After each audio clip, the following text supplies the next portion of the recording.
And hello. Welcome to the massively delayed stream. So I came on, I was getting everything all set up, all excited and stuff. I come on before every stream. I do a stream test. You can hook up OBS to Twitch and do a stream test, and everything was going crazy and haywire. Spent like an hour on the phone with my internet service provider. They're like, well, we can't fix the issue, so we're going to send a technician out. And so I have a technician coming to my house on Wednesday, and I told the dude, look it, dude, this happens. It's bad for like an hour or 2 hours, and then it comes back and everything is fine. And lo and behold, so I did some preparation, some game preparation for a D&D group I'm running tomorrow, and then lo and behold, hey, everything's working again. So rock and roll. We're going to have a stream tonight.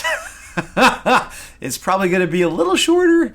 I was hoping to go from like 6 to 10, but we're probably going to not do a 4-hour stream since we're getting a late start. So Creepin' Rican, what is going on, dude? How are you? Generous Heel, welcome to the house. So, let's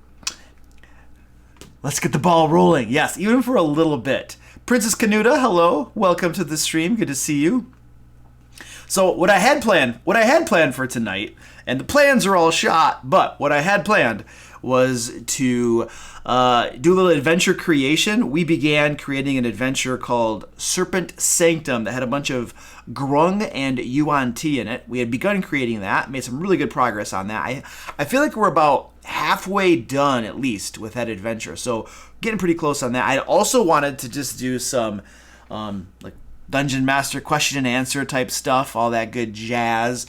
And then I wanted to do some miniature painting as well. We're not going to get all of that in tonight, I guarantee you. And I also have a giveaway, and we're gonna do a little giveaway. I have some more. Let me show you these bad boys. The same thing that I give away almost every stream. These tactical tokens, because they're awesome. So yeah, we'll give some of these things away. At least we'll give them away, even if other parts of the stream and our plans were ruined. Somebody will get some free crap. So yeah, that's always a good thing. So my question for you is, we can go to the adventure creation thing. We can do some question and answer. We could paint some minis, but my suspicion is that you folks will probably want something besides just watching me paint minis and talk. So what do you guys think? Generous Heel, Creepin' Rican, what's on your minds? You want to create some adventures? We got this adventure. Let's go to this bad boy. So, where is that? So this is the adventure, Serpent Sanctum, and this is the map that we've been creating for it. As you can see, we've got I think we have about 1, 2, 3. We have 3 rooms to finish, right? That's all we have left to do is the adventure. Robert, yes, it's so stupid. Internet, hate it. It just kind of comes and goes, and now it's back again. So, yeah, we have 3. I feel like we have 3 rooms probably until this adventure is done. So, crap, we could just finish this thing tonight. That would feel great. I'd feel like we accomplished something tonight, at the very least. What do you guys think? Adventure creation? Crack it out? I got Generous Heel says that. Robert, what are you thinking? Creepin' Rican, what are your thoughts? And all the lurkers who are afraid to type something in chat. What do you guys think? Crack this adventure out? I'm up for anything. I had all my plans were shot and ruined. So I'm good. I'm good for whatever we want to do tonight. I got 1 vote for the adventure. We're going to go with the adventure if we get no other voices. And we got a talkative crew tonight. The adventure, Iniquity. All right. Iniquity, Creepin' Rican. All right. Sounds like we're doing an adventure then. Awesome. All right. So that's not the adventure screen. That's my Twitch screen. So the adventure here is we have, there's basically this area here to the north is yuan-ti. And so we have 3 rooms here. Let's do some zooming action. We have 3 rooms here that we want to put something along the lines of yuan-ti in. And we have already placed a whole bunch of stuff in here. We have some I don't know that we have placed any pureblood yet. I know that we have used water weirds, and I think we have used a yuan-ti malison. I don't know that we have used anything else. Volo's Guide to Monsters has a whole bunch of cool yuan-ti in it. We should probably go take a look at that real quick, and because that might give us some ideas for different things we could put in here. So basically, I think we're looking for creatures that we could put in those 3 rooms that we have remaining. And I'm trying to open this up. Volo's Guide to Monsters, and I'm looking for the yuan-ti section. It's a Y. It starts with a Y. There we go.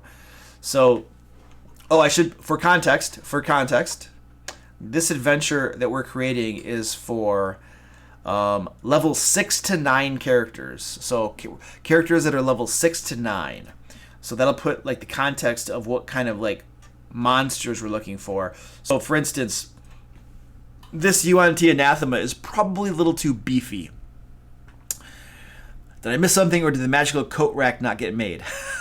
I don't, I think we did something with the coat rack. I'm pretty sure the corridor here. Yes. We did something. Coat rack. That's not, coat rack. Is coat rack one word? That's weird. So there is a coat rack. I don't know that it's magical, but there are some coats on it. The stone golem. Well, there's a stone golem next to the coat rack. It doesn't really do anything. And there's a coat rack right there.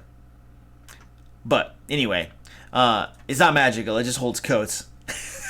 But it's not magical. Yeah, I mean, it's there, but it's not magical.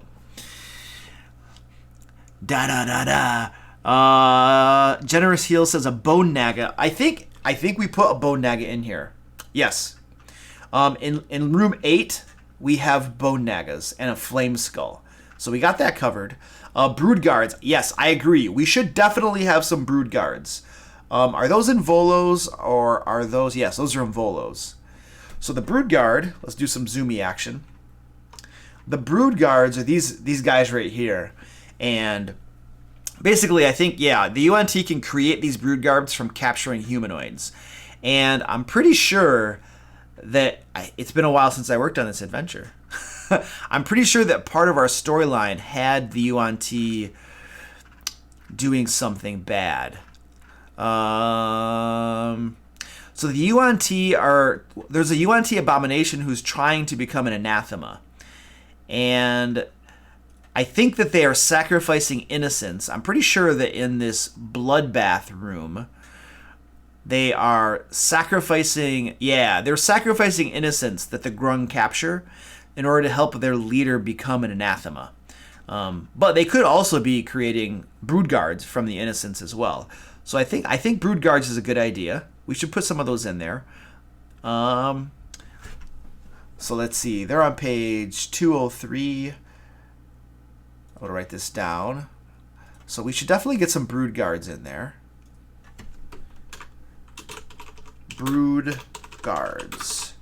Volo's Guide to Monsters 203.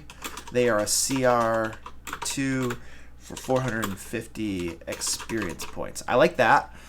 We could definitely do something with that. So if we were to put some brood guards in here, I don't want to just put the brood guards by themselves, but maybe some brood guards in a slave pen, fitting if it's next to the bloodbath. Okay, all right. Yeah. Okay. So a slave pen. Why a slave pen? Are you thinking that they were captured innocents and then they were converted, and so they just kind of left them there for now? Because brood guards are going to be, I feel like maybe the innocents are trapped. Maybe there are some villagers or something that are still like prisoners somewhere, and the brood guards were formerly like innocents, and maybe now they're guarding the prisoners or something. I got a cat down here too. Let's just go to the cat cam real quick. Oh, you can't see him. Oh, he's right here. Hold on, check this out. Oh, baby. Cat cam. There's the cat cam. He's down here rubbing against me. Look at that guy. Oh, yeah. Yeah. This is why we don't get anything done around here. Because I have a cat cam. This guy has been rubbing against my leg for like forever. For like the last hour. While I've been doing other stuff.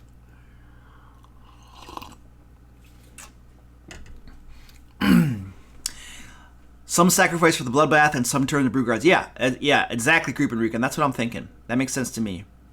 Yeah, they're made through a curse venom, so perhaps any villagers that were not right for sacrifice were... Yeah, that's a good idea, Generous Heal. Like, some people are not suitable to be sacrificed, and so they get made into brood guards.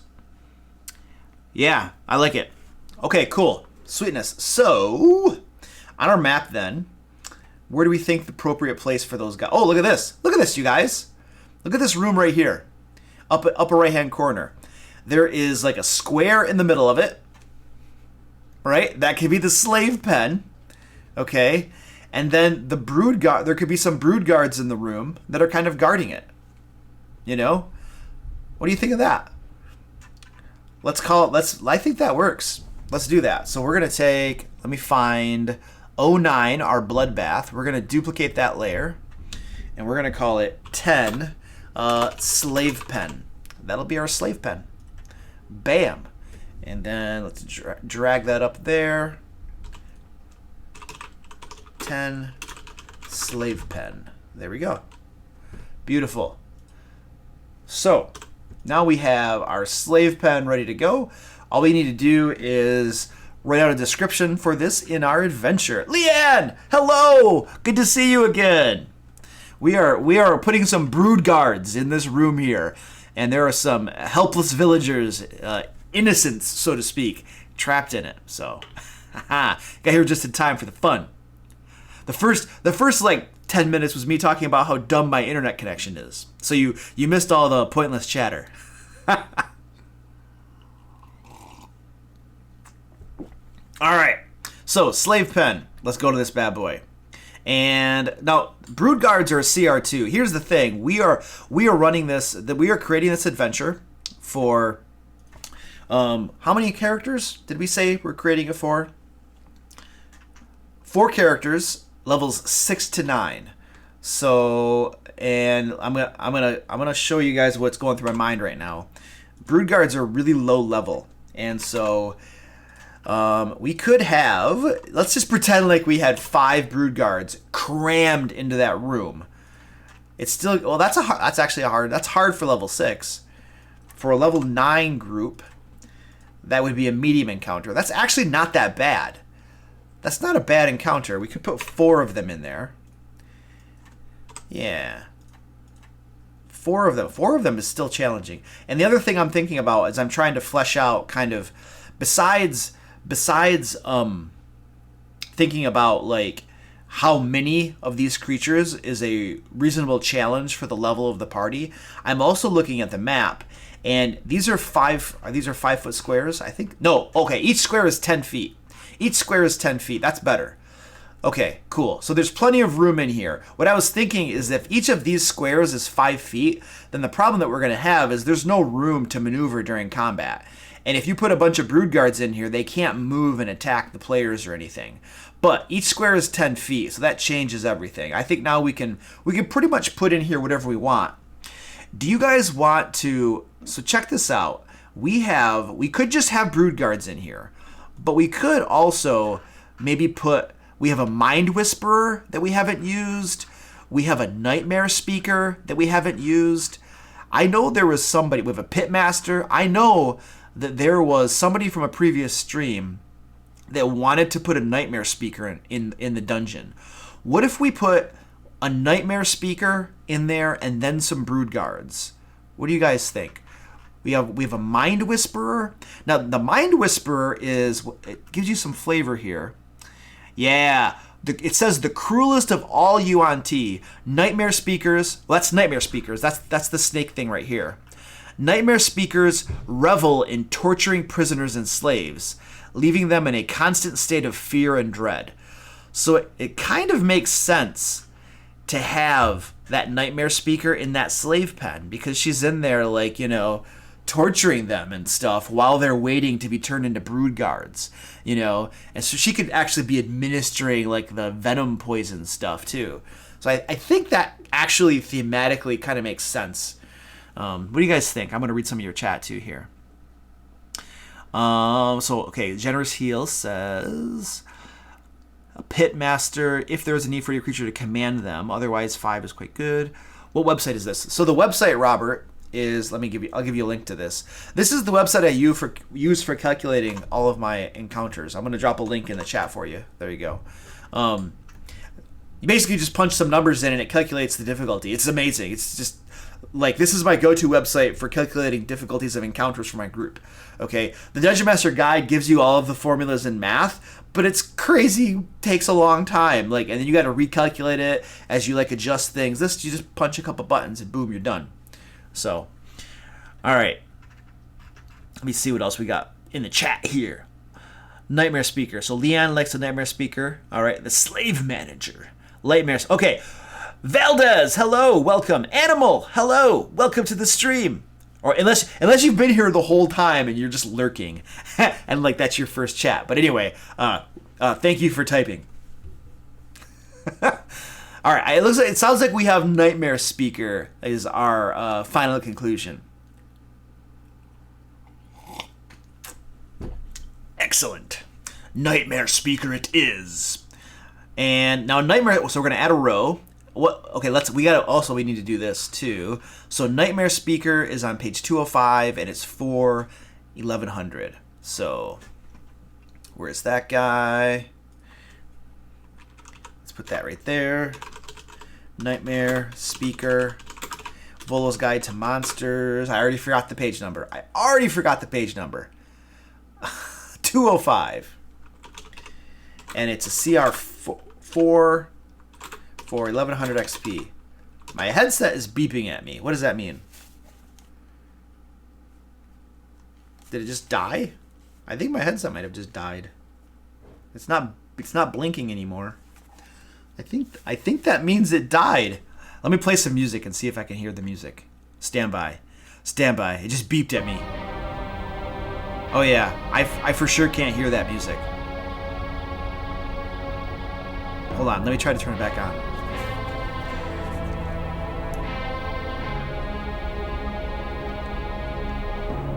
It just randomly turned off.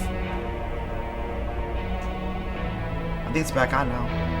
Yeah, now I can hear it. That's so weird. It just randomly turned off. Okay, anyway, let's keep going, shall we?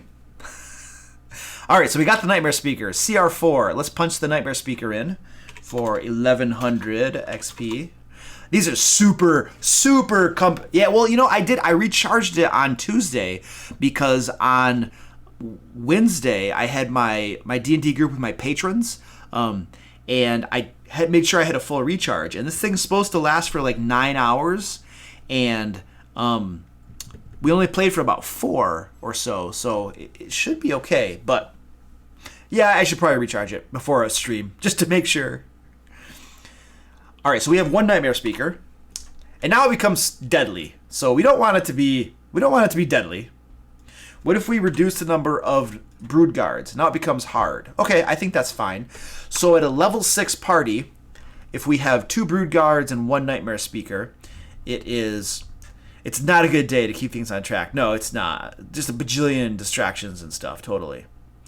Kobold Fight Club. Yeah, you can post a link to Kobold Fight Club. I like it too. I don't know if you're not allowed to post links. Let me know, Leanne, and I'll post one to it. It's a very useful site too. I totally agree. Yes, we're gonna put people in that cage. Let's get Skexis the Chamberlain. Hello, welcome. Good to see you, buddy.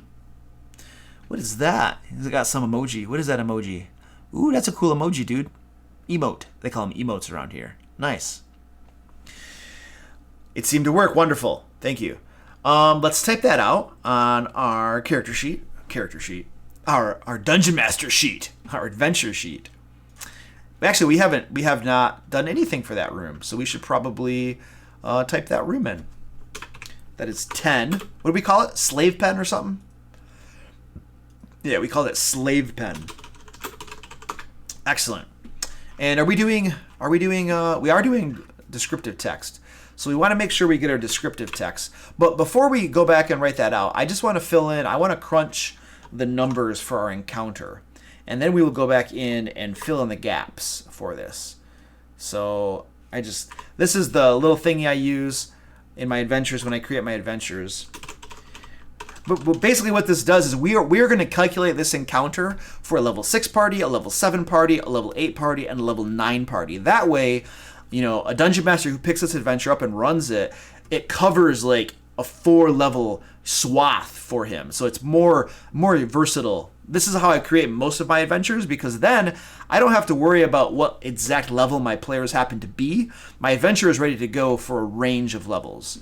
So that's kind of how I do most of my adventures when I create them. yuan-ti Nightmare Speaker. And so we had one of them and two of them. And the difficulty was hard. And what do we have? 4,000 and 2,000. Hey, look at that, everybody! There's a new follower! Thanks for the follow, buddy! I'm going to try to pronounce your name.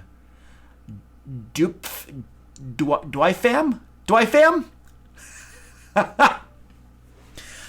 Yes, my template for building adventures is available. In fact, stand by. Oh, thank you, Creeping Rican. Subscribe, thank you, sir. So we have a tradition around here, a tradition that was established in our last stream.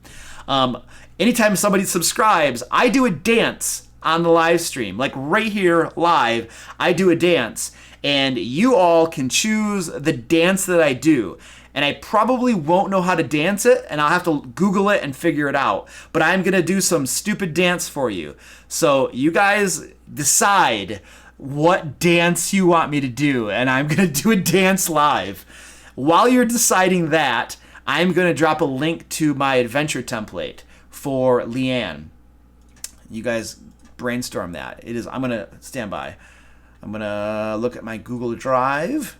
It's in here somewhere. And I'm going to drop a link for you. Da, da, da, da. I don't even want to look at the names of the dances. I'm afraid to look at these dances. It's going to be something I don't even know how to do. It's going to be horrible. All right, I got it. Shareable link. Copied. Okay, so this is my adventure creation template. There you go. That should get you to it. All right, Carlton, the Running Man. Oh man, it's a long tradition. We established it the last time I streamed. What size party is the average you're using? 4 people. Chief Lanavis. I hope I got that right. 4 people. We are balancing it for 4 people. I think that's most published modules balance it for 4 people. You know what? They usually say that it can be run for between 4 and 6 players, I think. I usually balance it for 4 people. I think that's probably a reasonable thing to do. The Cabbage Patch, I saw 2 Carltons. All right, I don't know what a Carlton is. I'm gonna Google it. Carlton dance. Oh my gosh, what is this? Oh, this is from that. What is that? Fresh Prince of Bel-Air. Oh my gosh. All right, stand by. I'm gonna have to watch a video here. The Carlton dance cannot be copyrighted. Ruling says. Oh, the popular dance known as the Carlton cannot be. You guys can't even see what it cannot be copyrighted. All right, that's amazing. Now, what I'm gonna do here is I need to actually watch this. I gotta go to YouTube. Hold on a second. I'm gonna go to YouTube and actually watch it. I'm not gonna put it on the stream for you because I could get copyrighted. I could get in trouble. It's naughty. Somebody will. I don't think Twitch cares so much, but when I re-upload this to YouTube, they definitely do not like that stuff. So stand by. Where's the Carlton dance? Hold on, I'm watching the Carlton dance. Actually, hold on. The Carlton dance. All right, here we go. I have the audio turned off because they will hit me for the audio. Totally. But where is this? What is he doing? Is this the Carlton dance? That's the Carlton dance? I can't do that. Okay, that looks like that's it, right? Is that the one? Is that the one where he's doing all this stuff? Is that what we're talking about? Is that the one? Okay, all right. I'm going to try that. I'm going to give it a go. All right, hold on. Where was I? Here we go. All right. Luke's going to make a fool out of himself. Get this chair out of the way. All right, here we go. Just want to make sure we're like in frame. Should I stretch out? Should I like stretch out and stuff? You know, make sure I'm all like limber and stuff, right? All right. So it's something like, I don't know. Is this kind of it? Or he was like, how's that?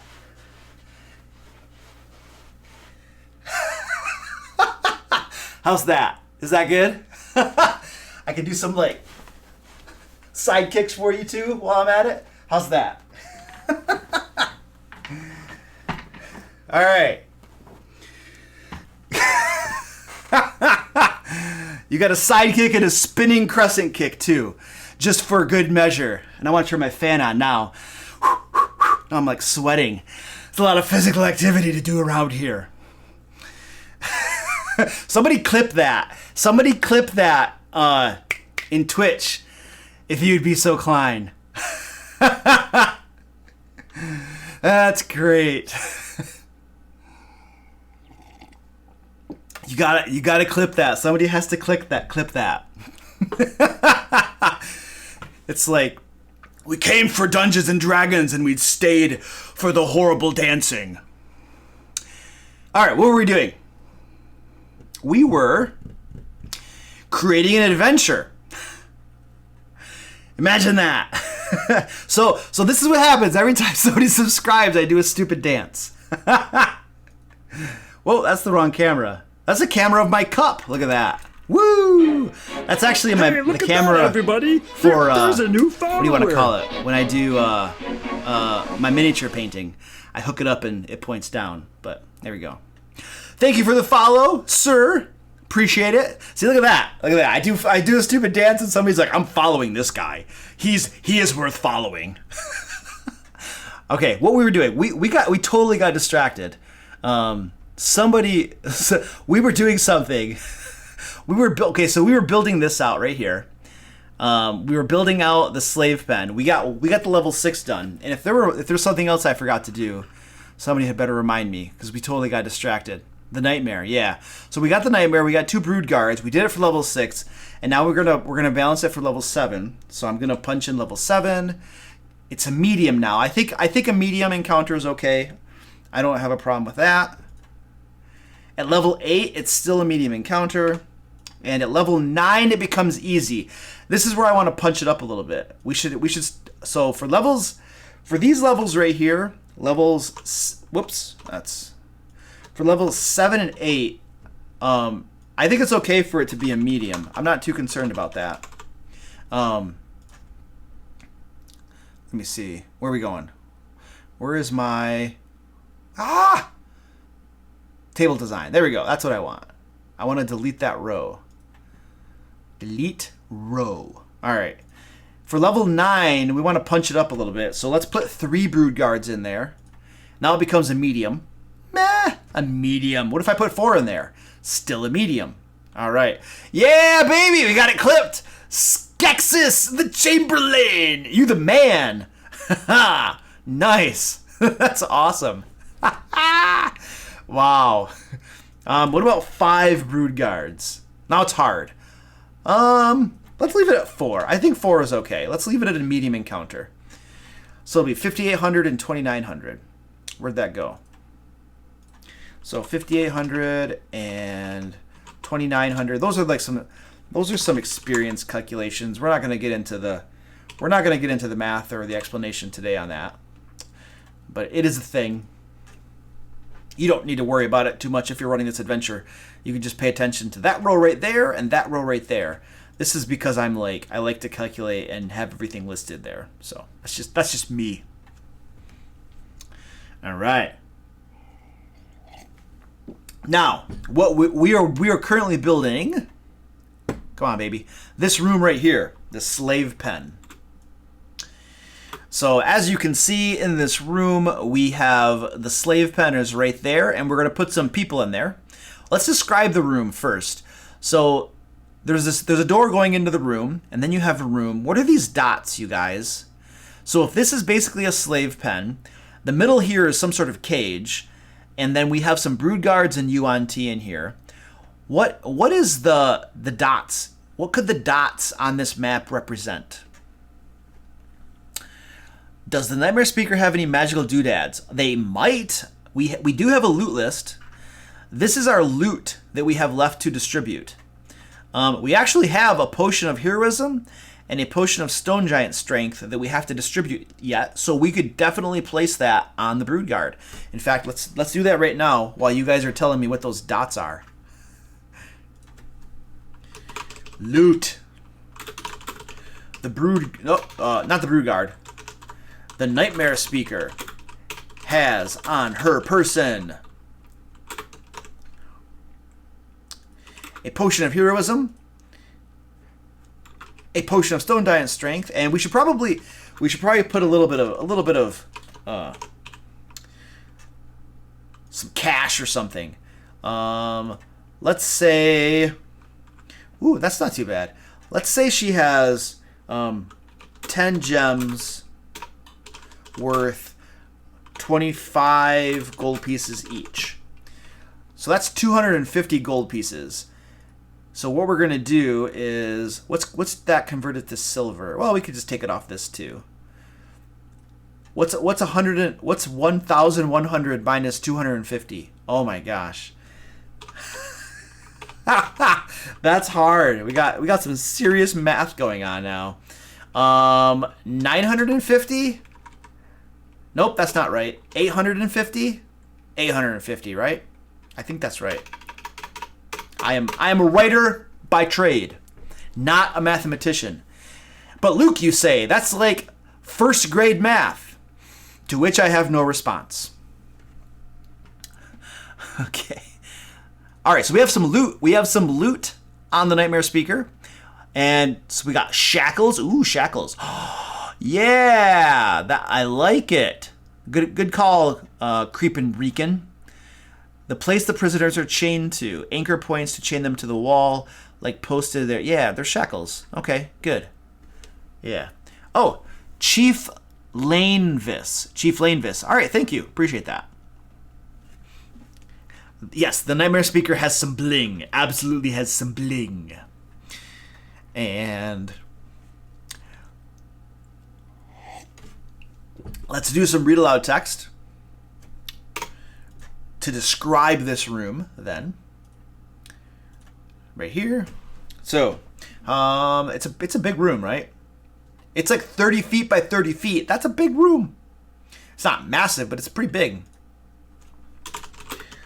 This large square room is dominated by a central holding cell that contains what does it have in it? So we have like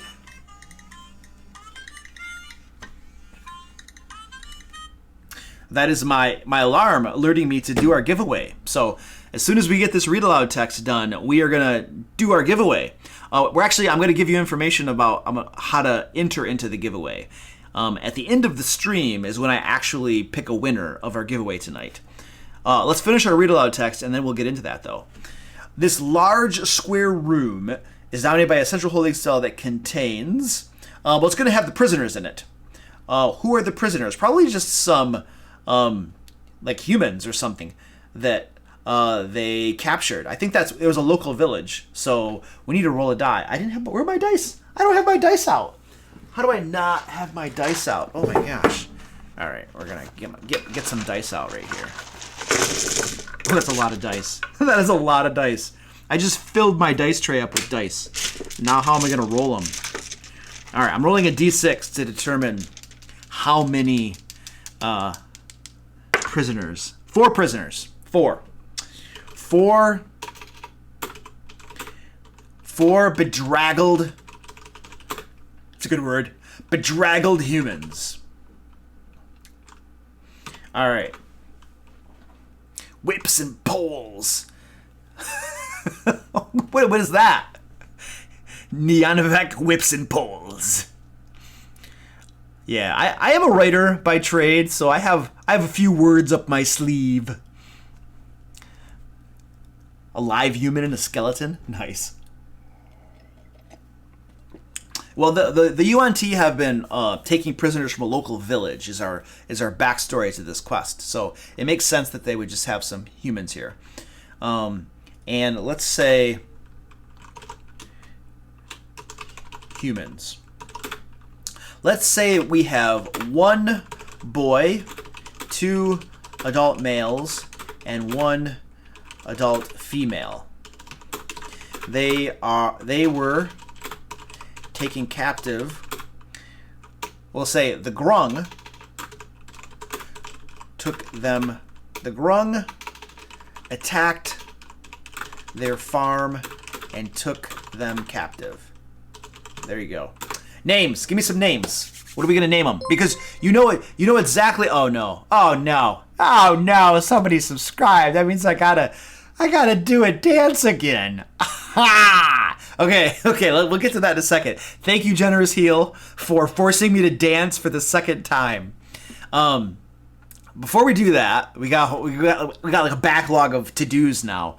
Before we do that, what are their names? Because you guys know as well as I do that your players are going to come into here and they're going to start talking to them and they're going to ask for their names.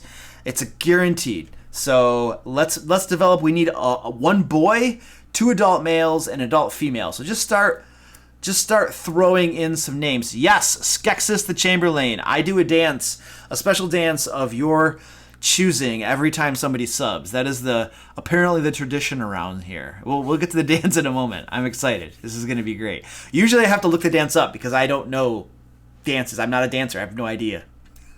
Which makes my dancing even better, I suppose, because I'm so bad at it. It's like it's comedy time with Luke making himself look like a moron. All right, so we have Aiden, 1 boy. Aiden. 2 adult males. What do we got? Hokey Pokey. That's not a name. Sam. Sam, and I need another adult male name. Where's the adult male name? James, thank you. I need a last name too. What's the female's name? I need a female name. Female name. Yeah, make a GIF out of it. Oh man, are you gonna make a GIF out of it, Leanne? Oh no. Okay, if you make a GIF out of me doing a stupid dance, you have to on Twitter, I'm just the DM layer on Twitter. You make sure you tweet it at me so that I can use it and stuff. Gretchen, thank you. That's a good name. Gretchen. What's their last name? We need a last name. Last name. Where's our last name? I hear there's a Meredith. Oh, somebody said Meredith. The Cabbage Patch. Oh, wonderful. That alone is worth to save lots of money to do a gift bomb. Oh man. Carrick, Jasmine, Carrick. Why does this keep going off? Go away. Oh, I keep snoozing it. Oh crap! It has a lock on it. Stand by. This thing has a lock on it. I have to put a type of password in. Otherwise, it's gonna keep coming back up again. Hold on. Dismiss. Thank you. Goodbye. Leo Bolt. Oh, that's a great Makovich. Oh, those are good names. I like that. I'm gonna go with that one. Malkovich. They're all named. They all have the same last name because they came from the same farm. All attacked from the same farm. All right, and then we're gonna say. What was it? We had chains. We're trying to finish the read aloud text, and then I promise you, we're going to do an amazing dance, and then we're going to talk about the giveaway. So bear with me. We want to finish one thing. We gotta focus and finish something before we get sidetracked on something else. We had said that there were chains and shackles lie about the room, and are chains and shackles bolted to the floor lie about the room. There you go. Excellent. And then we have occupants.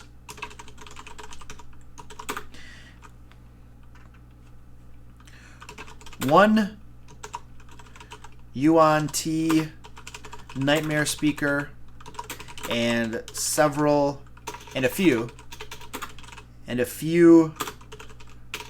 brood guards. You know what we should do? For level 8, let's make it 3 brood guards. Spice that up a little bit. And a few brood guards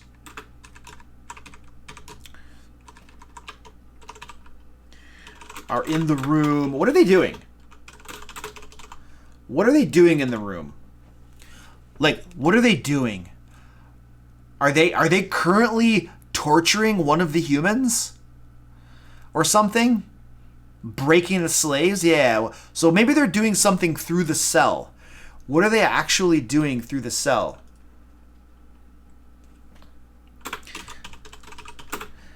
Several snake-like creatures occupy the room and are what? What are they doing? Feasting? Oh, they're not eating them right now.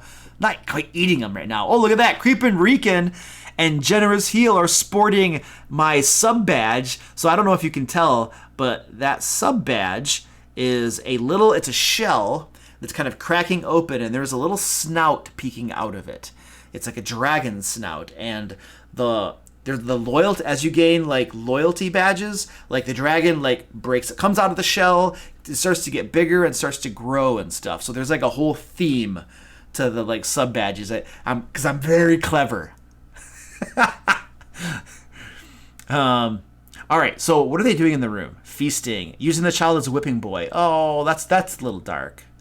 Nyanavek, that's dark and grim. This is Dungeons and Dragons. Everything should be happy. We should be frolicking through fields. I think they're just occupy the room and are what could they be doing? They got to be doing something. Oh, several snack-like creatures. Snake-like creatures. Yeah, somebody pointed that out. Nice, Generous Heel. Could be. Yeah. Yeah, we can just say they're feasting. I don't know. What? Oh, okay. I like that. Nyanavek are tempting the humans with food and water.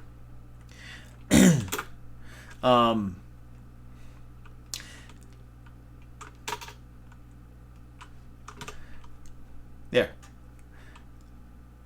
4 bedraggled, starving humans. There we go. Awesome. That's good. I think that's good enough. We can move on. So we have read aloud text. We have the occupants of the room. We have the prisoners, their names. We have the loot for the nightmare speaker. And then we have the little table here for the difficulty. I think this room is good. Is there anything that we are overlooking for this room? And then we'll do a little dance.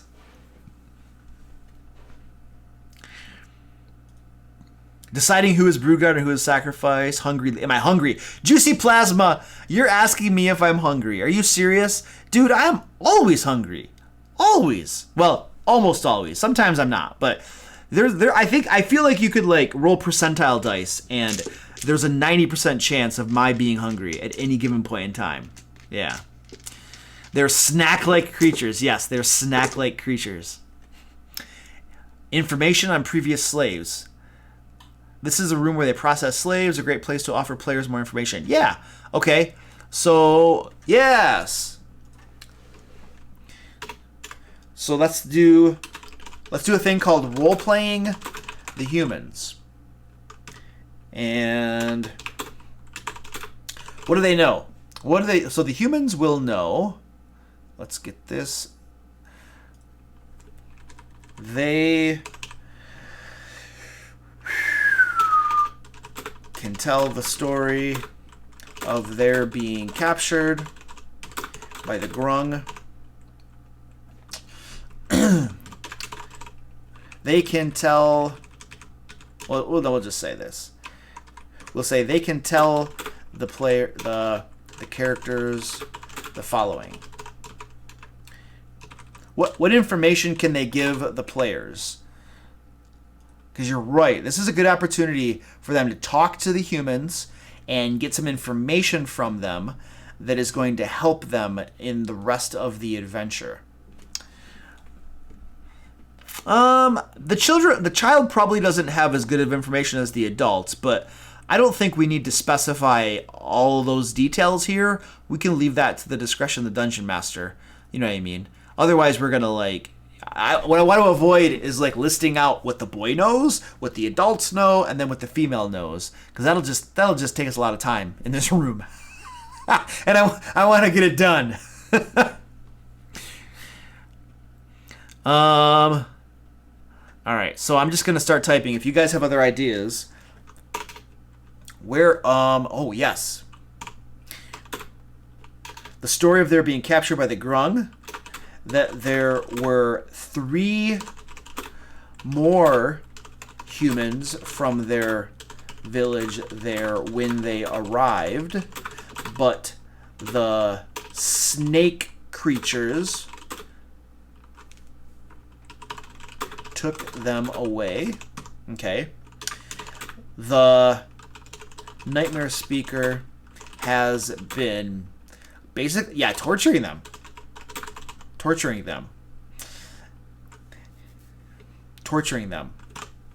All right.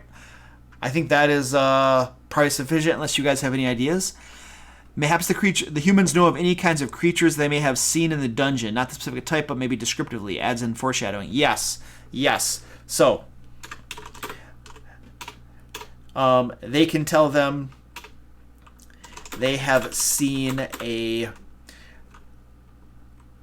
Well, they could have seen. Let's go to this thing. We know that we are going to have a standby. I gotta go to the yuan-ti. We know that we are going to have the yuan-ti abomination. So that my headset just went off again. Oh, you know what's happening? You know what? Well, you know why my headset keeps turning off? Because my headset detects activity. And if there's no sound going through it, it automatically shuts off. And so it's not detecting any music or sound going through it, and it's shutting off automatically. That's why it keeps on turning off. So I should put some music on in the background, a very subtle music. What I'm going to do is I'm going to put it on for me, and then I'm going to turn it down for you all so that it's not, because you probably don't want to listen to my music. There. This way my headset will stop just turning off. There. Okay. I think it's on now. There we go. All right. Excellent. Perfect. That should prevent my headset from going nuts on me. And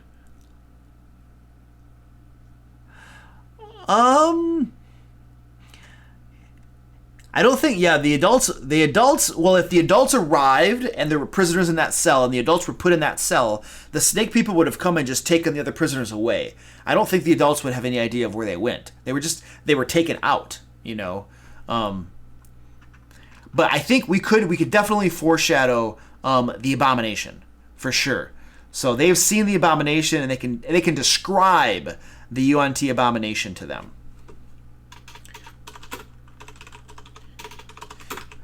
So that they have seen the yuan-ti abomination.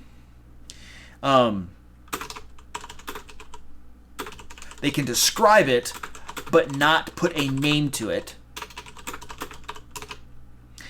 And can tell them that it seemed to be in charge and giving orders. though in a language they didn't understand. Because I'm pretty sure yuan-ti speak a different language. Let's double check that. They speak Abyssal, Common, and Draconic. So I feel like they could be just talking in, to make sure the prisoners don't understand them, or that could just be they speak in Draconic or something, more naturally than they would speak in something else. Let's see.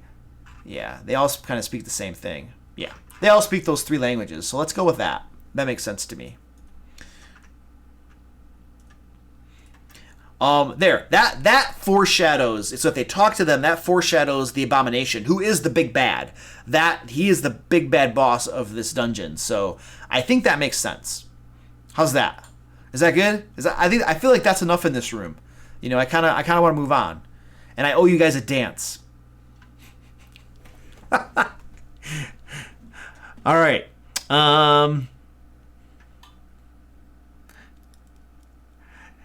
Almost everything knows Common, it seems like, in the bestiary. Yeah, I think that. Yeah, I agree, Neonovec. This is a good room. All right, yeah, we got stuff with a bunch of stuff for people to do. So let's move on. I owe you 2 things. I owe you a dance. So let's resolve that. What dance am I doing? Cabbage Patch dance. And I'll have to look that up because I don't know what that is. And then we're gonna do the giveaway, and I'll give you information for the giveaway. Yes, it is dance time. What am I doing? I heard Cabbage Patch. There's another Cabbage Patch. Another Cabbage Patch. Getting the big screen up.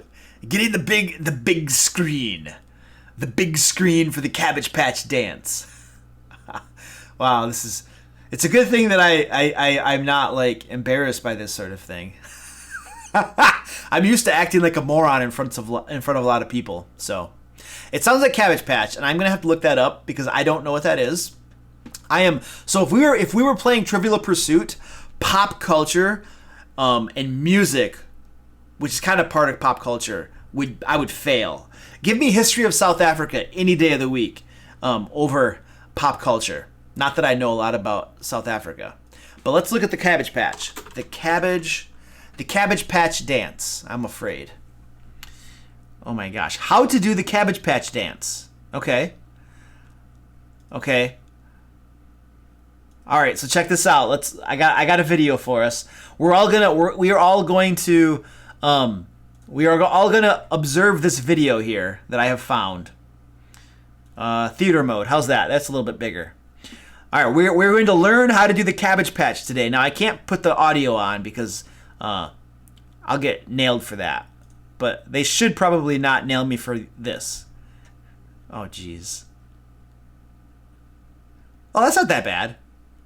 Okay, so I'm doing this stuff here, and I'm doing that stuff with my feet. Okay, I could probably do that. Oh, he just did like a shuffle. Oh no, he's shuffling. Ah! Oh, that's complicated. Look at that, he's shuffling. I can't do that. Oh man. Oh crap. He's doing this little duck and stuff, Oh man. And now they're doing it together. Oh jeez. Oh crap. All right. I can do this. I get psyched up. I hit my face and stuff.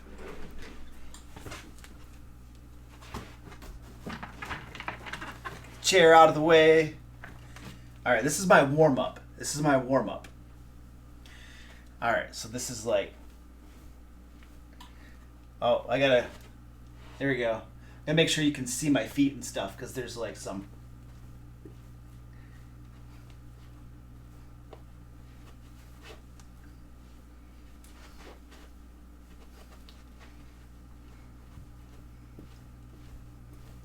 Something like that, and then he goes over here, and we're doing that, and then he's got like a little move like that and stuff, and then he's got like a shuffle or something. Yeah. Woo! Woo! All right. I think I have fulfilled my dance obligations. Was that close enough? For someone who just looked at a YouTube video to learn that dance. Nothing gets the inspiration going like dancing. Yes. Excellent. So, I think we have embarrassed ourselves enough with that. Until the next person subscribes. He's just walking on the spot. Thewall, I have no idea how to dance.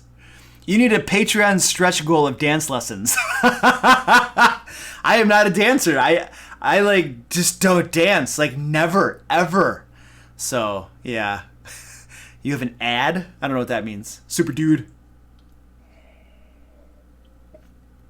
I should do a thing where, like, you know, if somebody cheers a certain amount, you know, I dance as well or something. That way you can just do a whole bunch of stuff, just make me look like an idiot. Okay, so giveaway time. Giveaway time. Let's do this. So we are giving away cool stuff today.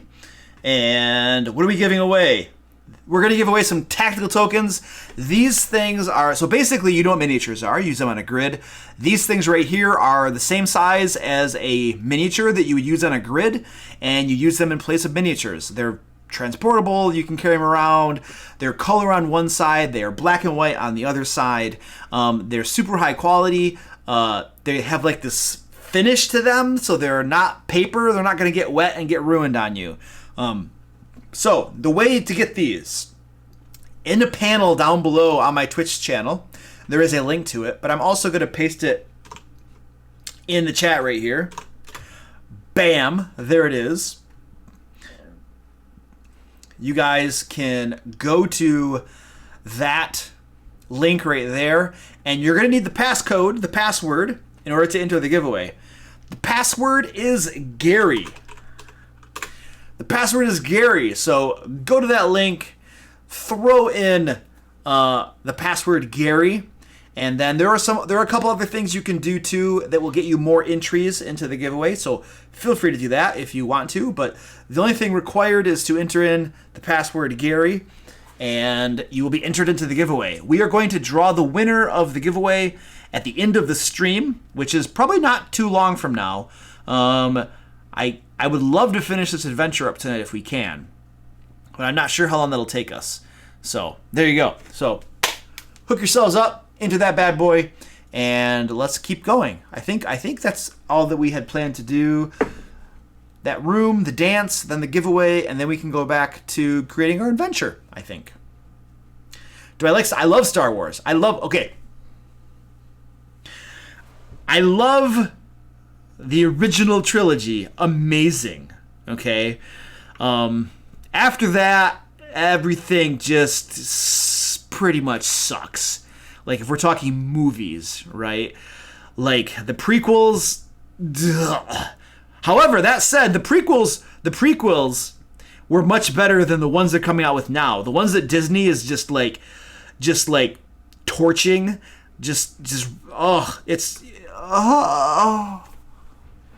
I don't even know what to say. They're despised. They're just it's vomit.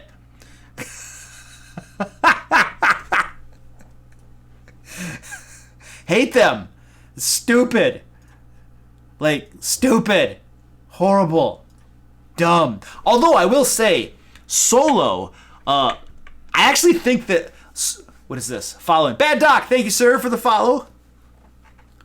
I will say that, Solo, the dude they cast for Lando Calrissian, holy crap. That guy was perfect for that role. Uh-oh, the stream just tanked. Is it going to come back? Yeah, looks like it came back. Thanks, Robert, for the follow. The guy they cast for Lando Calrissian, I don't know his name. Donald Glover, thank you. Amazing. I think that's his name.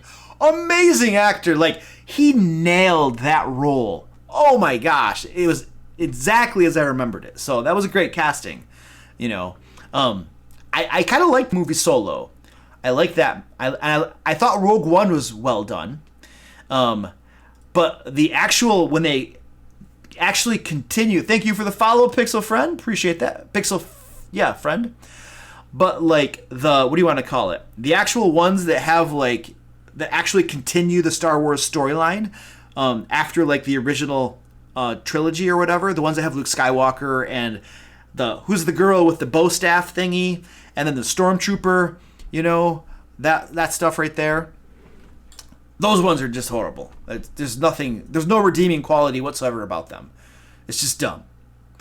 And then and you know in that one movie how they like the general, this horrible general, the one guy's always fighting against, at the very end of the movie, her trick to destroy that dreadnought or whatever that spaceship was, her trick is to go into hyperspeed or whatever, warp speed, whatever they call it, into that thing and destroy it.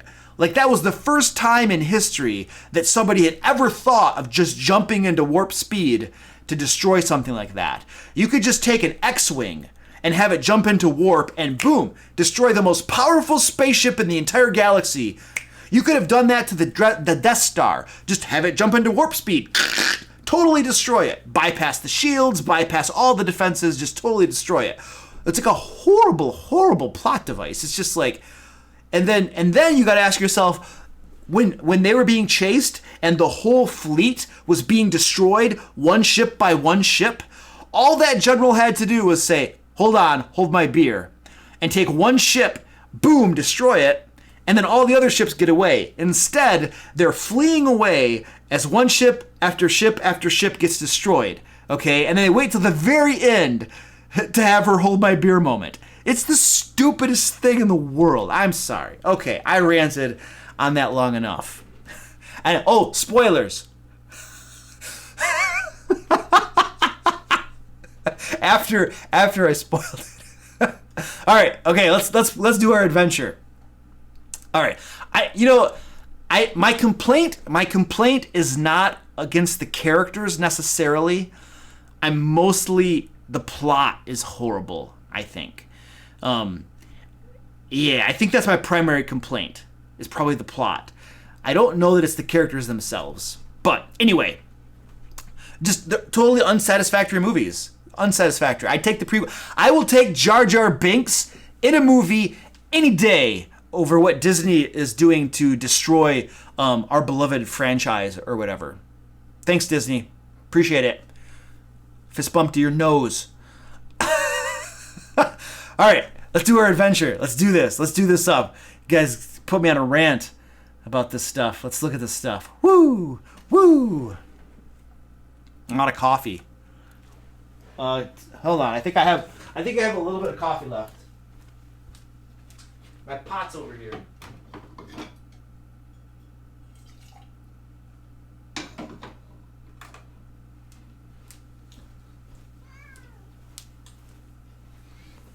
Oh! All right, I have a little bit of coffee left in there.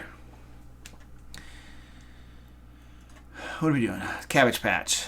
All right, so our map. Let's look at our map. This is our map. Let's zoom out a little bit. So we really have two rooms that are left right here. We have this room right here, and whoops, and then we have and then we have this room right here. Now, there is a possibility, you guys. Yes, my cat, Guapo, just meowed over there. So there is a possibility that the players are going to come down this way first, because there's a secret door right here, and there's a secret door right here. So the players very well might go into here and do all of this, and then go through that secret door and come to this chamber first. So I almost feel like our big bad boss should be in this one right here. And it actually makes sense, I think, as I talk through this, because you have a staircase leading up to these double doors. There are two statues next to it. This definitely feels like this could be the Abomination's like throne room or something. Yeah, Guapo. I call him Guapo. His real name is Chippers. But oh, dude. Okay, Skexis. Thanks, buddy, for joining us. And then, wow, you must be like in Europe or something. That sounds like a European time. So, yeah, we'll see you next time, dude. Peace out. Peace out. I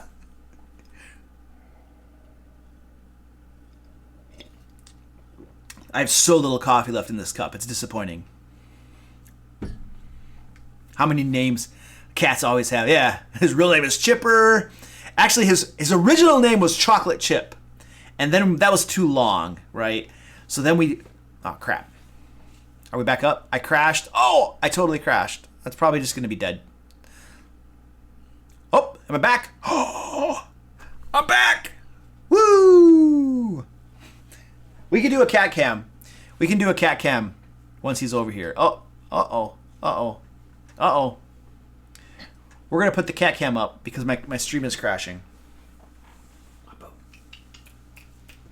Wappo.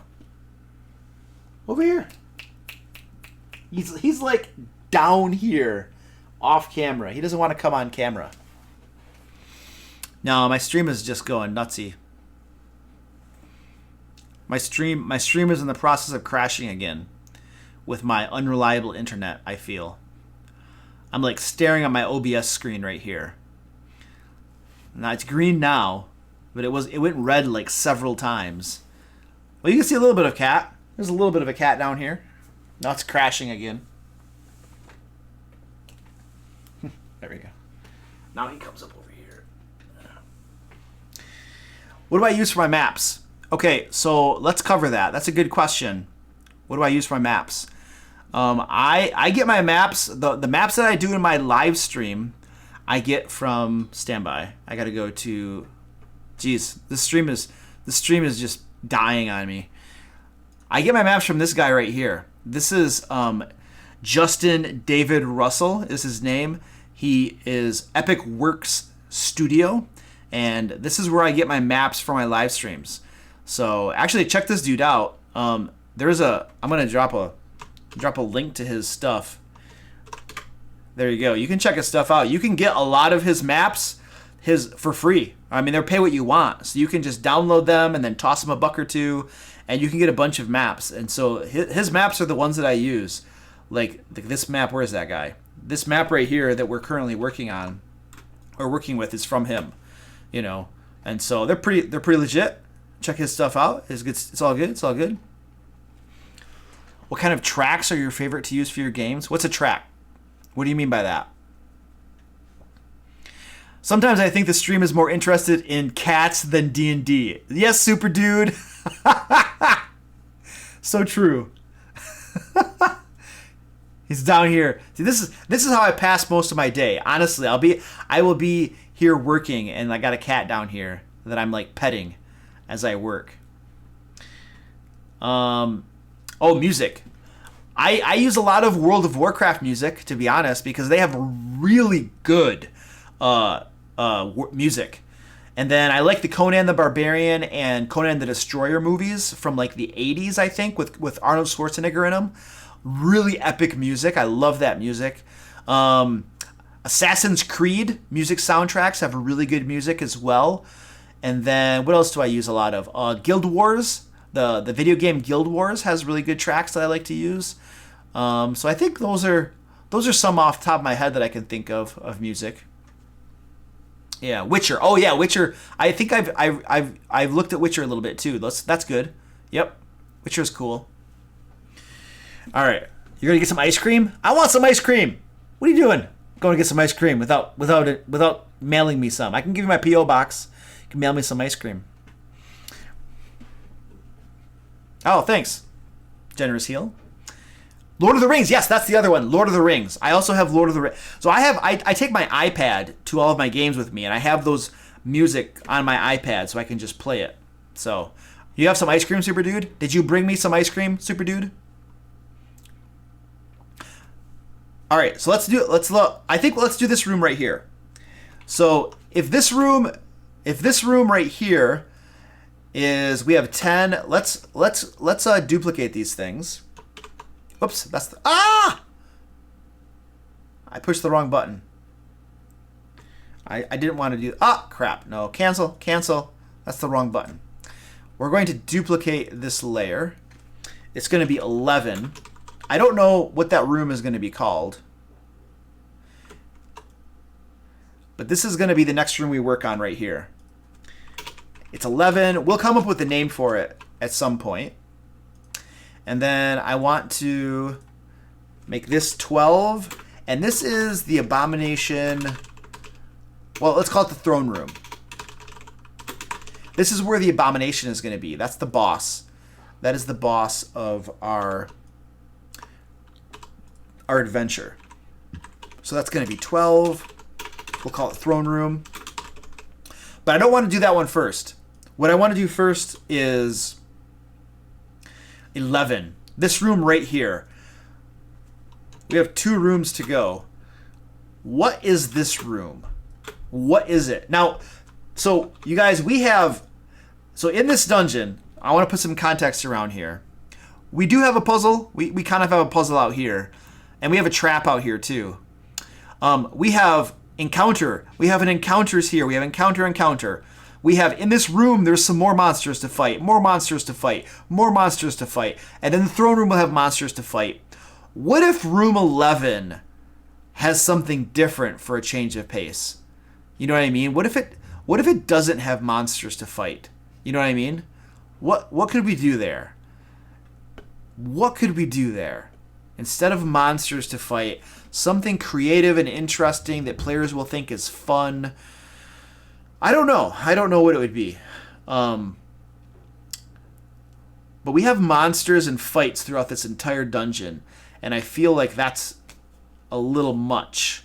I want some cool ideas for something that's a non-fight encounter. Because remember, there are lots of different player types.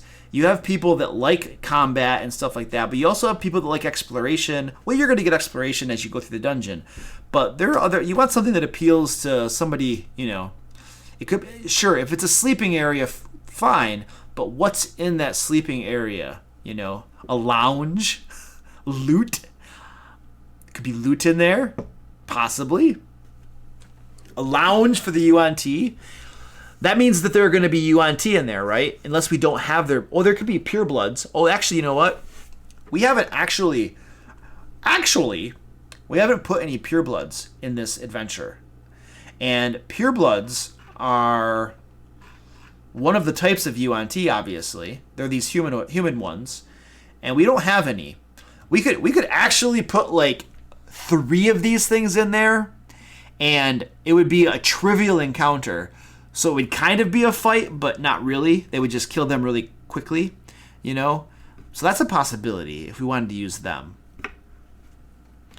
An adventure tourist gift shop.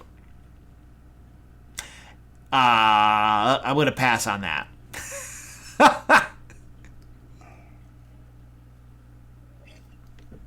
Glyphs. A hidden message with glyphs? Okay. What might that be? A library. Could be a library. Oh, a library with a lore lounge with a talking painting. Okay. Literally a cooking station. Weren't there purebloods in the blood? Oh, were there purebloods in the Bloodbrash Lord Citrus? Let's see. Let's see what we had over there. Bloodbath. Yes, we did. We had 2 purebloods and a Malison. Okay. So let's not use more of them. We've already used them. We've used purebloods and Malison. We're going to have an abomination. We used brood guards. We used a nightmare speaker. So we have used a wide variety of yuan-ti, actually. Okay. What else we got? Looking for ideas. A cooking station. A social encounter. That's what I'm thinking, Generous Heal. I think a social encounter would be a good change of pace. They can talk to and get information. The purebloods are willing to talk in exchange for something. Maybe a lounge. Yeah. Iconography depicting the ritual for creating the abomination. It could be. Yeah. Uh-huh. Yeah. Uh-huh. Yeah. Okay. We have a lounge. I think we have a lounge. And we're going to put... What if we had some purebloods in there that are discontent and don't like the current leadership or something and are willing to just talk with the intruders? The lounge is labeled tourists welcome. Okay. A child yuan-ti. Yeah, it could be that. talking statue. Okay, I like the idea of a lounge. We're working with a lounge. We're working with the lounge idea because I think that is a cool idea. So let's do that. 11 is a lounge. All right. Now we could have bookshelves in here. We could have some chairs, you know. So it could be a sort of library with lounge and stuff.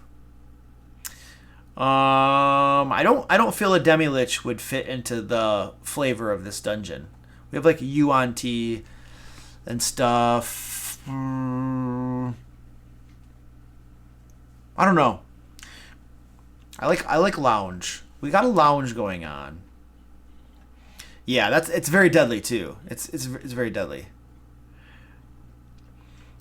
Okay. I'm getting sidetracked. It's like my reset button. Processing. 11. Lounge.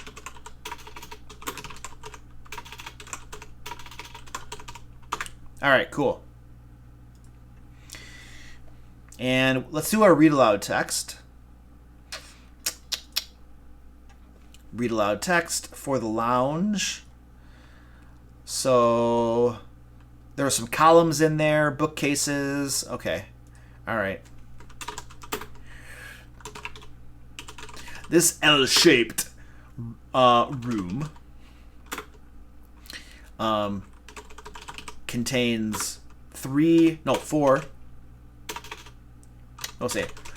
columns hold up the ceiling of this L-shaped room, whose walls are lined by bookcases full of thick tomes. Bookcases full of thick tomes. And several chairs and tables stand about the chamber. 3 snake-like humanoids, snakish, serpentine. Snake-like. I think snake-like is fine. Snake-like humanoids lounge in the chairs, reading book. No, let's do this. Sit around a table, talking in hushed tones. There we go. They could actually be talking about a rebellion or something.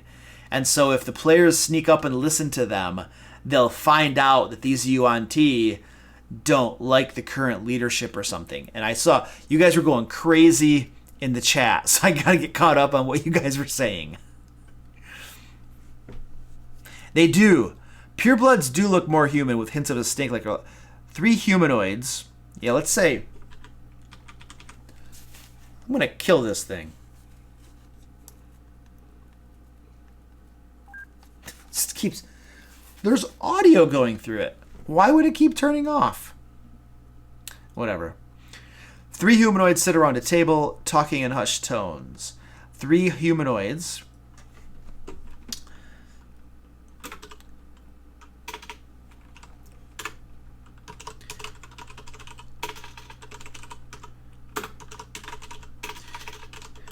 They are yuan-ti purebloods who are discontent with the current yuan-ti leadership. All right. Don't murder the headset. I'll do my best. I will do my best. I don't know why it just keeps turning off. It's stupid. It's like, I will remember to turn my headset off before I go to bed, okay? Just leave the thing on when I want it to be on. And if the battery dies, that's my fault for not turning it off. Look at the chat, Luke. Okay, look at the chat. Preps room is a lounge for the Malice to be in, served by choice pure blood. that were not made this way by choice. Okay, if we put a Malison in there and it turns into a combat, it's going to be kind of a hard thing. I want it to be an easy room. If they fight these things, I want it to be easy. This is a pureblood who basically does a lot of the grunt but important work, like keeping ledgers and handling the gold and supplies, like secretaries or something. Yuan-ti outcast, weaker than the others, discarded but knows secrets to aid the PCs against their tribe. Yeah, okay. Kindergarten section? Yuan-ti children? Oh, that's interesting. Super dude.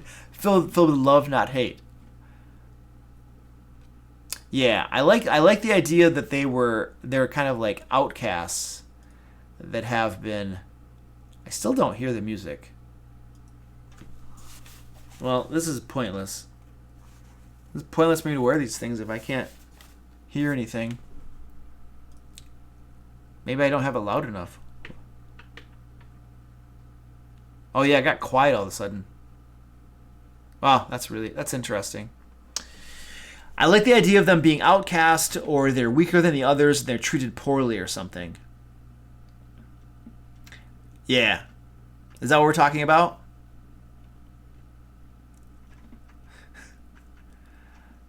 Well, I can only pick one idea, super dude.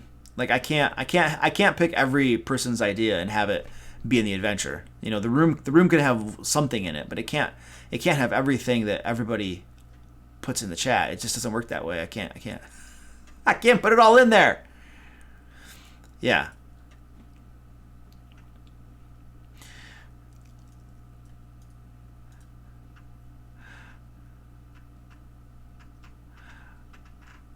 All right, am I back? Where are more messages below? Yeah, there's too many ideas. Generous Heal, there's too many ideas. This is the nature of fleshing out a room, right? There's only one idea that you can actually pick for the room. Perhaps they are, yes, Zootastic. This is Microsoft Word. It is, yes. They are UNT purebloods that have come to revere a different UNT deity. Yeah, that's a good idea. That's a good idea too. Okay. So that's a good idea, and so they're discontent with the leadership because they revere a different deity. Is it what do you want to call it? Is it a good deity? Are they actually good yuan-ti, or they just don't like the current leadership? I think we're gonna go with that idea. I want to flesh it out though. They have come to revere a different deity, and who would that deity be? Well, so I think Mershulk. I think Mershulk is the normal deity. Okay, so here are the serpent gods. There's Dendar, Mershulk, and Seath. So do these yuan-ti, do the purebloods here? Yeah, I don't know if they exist. Both. A more benevolent deity. I think most of the deities here are bad. They're all bad deities. None of them are actually good. But maybe the deity they revere is a bad deity, but they're willing to aid the heroes or give them information just because they don't like the other faction of yuan-ti or something potentially.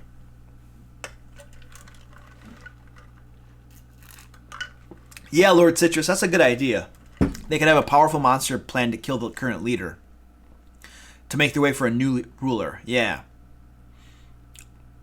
Seath was the big bad of this one's deity.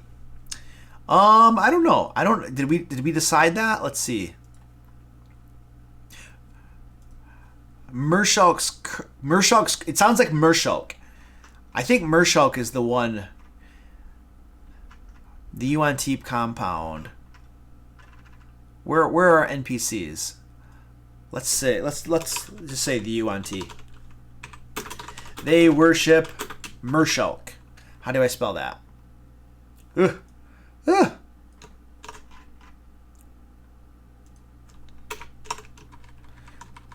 Unbold that. They worship Mershulk. And so who of these guys worship? Okay, our Epic Orange. We're going to go with that. We're going to go with that. They have come to revere Seath. They've come to revere the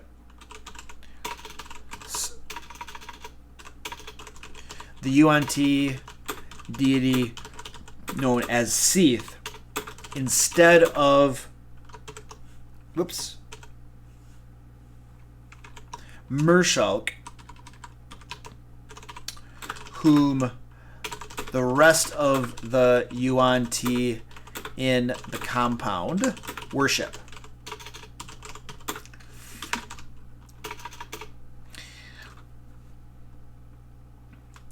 They would be willing to aid the characters. Would they just aid? Nah, maybe they're not willing to take an active role in it. Actually, let's specify that they aren't willing to fight on their side. So let's say role-playing the purebloods. I don't want them to actually fight on their side necessarily, you know, but they're willing to give them information and help them or something. What would they be? How would they be able to help them? In what way could they help them if they don't actually fight on their side? I just don't want. I don't want to, like, you know, actually have them fight with them. I mean, they could. They could, right? But if they weren't to fight on their side, what could they actually do? Yeah, they could give them information in exchange for taking care of their boss. So would they just be willing to divulge any and all information about the compound? Like, they'd just tell them anything. They could tell them what's in every single room, basically. Or maybe they would just want to tell them where the leader is, the anathema, so that they could just, or the abomination, so that they could go kill the abomination. Access the secret doors? Possibly. The only thing with that is that they already went through the secret doors. Like, they had to go through the secret doors to get into there. But they could give them information about secret doors. They could give them information about where the boss is. They could give them descriptions about the boss, you know. With bribery, more information or more stuff like that. Yeah, we could do that. How to disable a magical device. That's possible. We have to create that device. Passcodes and answers. Yeah, they could do all of that kind of stuff. Yeah, I think what we're going to do, Lord Citrus, I think what you just said there kind of summarizes it. Well, we could just say that they give them information about the compound and help them plan out their next moves because they have intimate knowledge about the compound. I think that is sufficient.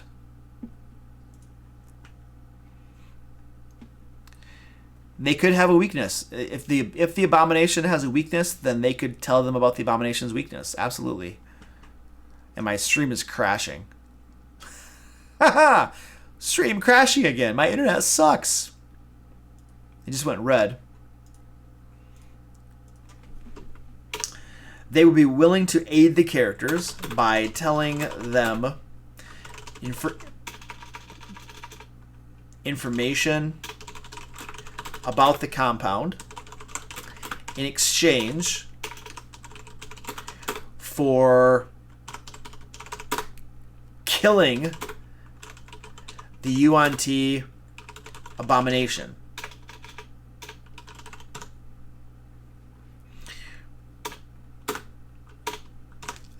Is that sufficient?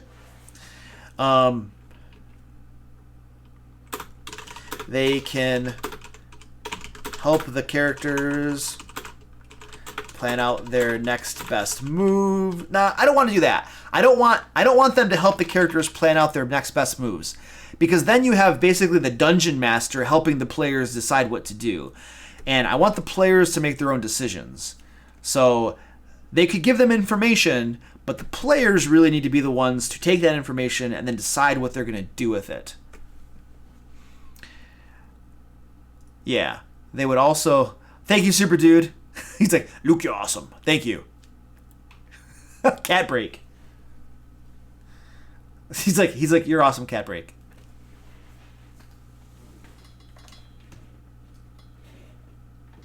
Can you see the cat over there? That's a box. He's behind the box. You're not going to be able to see him. Cat. Right there.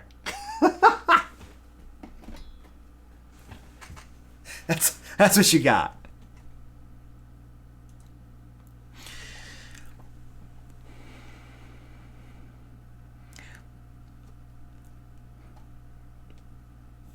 They can give them more information if they give them some items of import to their deity, like the jug and the blood room. Maybe Epic Orange, but I feel like if they can go get that stuff after the abomination is dead too.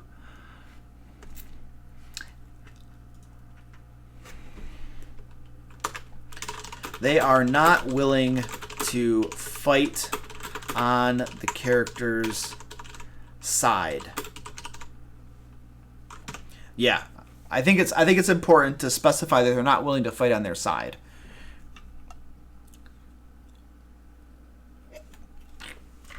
And I'm out of coffee. We can say stuff like, if the abomination has... Well, we haven't... I mean, if we talked about the abomination's weakness, but we haven't actually, like, fleshed out the abomination. If he has a weakness or something. What could the abomination's weakness be? What could the abomination's weakness be? Or something. You know, what we should actually do... they can give the characters information to help them defeat the abomination. And we don't know what that is. We have to figure that out. New comment. What is this? To do. We haven't figured out what the abomination is yet. So, I have no idea what we're planning. I think we are getting way too far into the weeds on this. I think we have too many good ideas all floating around, which makes it really hard for us to actually make any progress, it feels like. We have purebloods in this room who worship a different deity than the other yuan-ti that are in the compounds. So, they're willing to help the characters. And so we're trying to decide in what way they're willing to help the characters. But we have so many ideas floating around. And they're good ideas. It's just difficult to narrow down exactly how we're going to do this. So I have to make executive decisions, I guess. But these are all great ideas.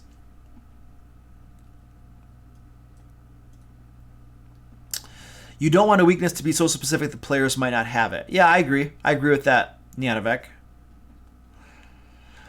The abomination should have a curse on him placed by their dark god. He worshipped. This curse made him stronger, but turned him into a monstrosity. And now he will share his everlasting pain with the players by rending their flesh. Okay. Lord Citrus' last message. I'm trying to find it. Good luck. That's your last message? If the players have spent the whole dungeon killing yuan-ti, what's to tell them that these ones are friendly? I think we have them...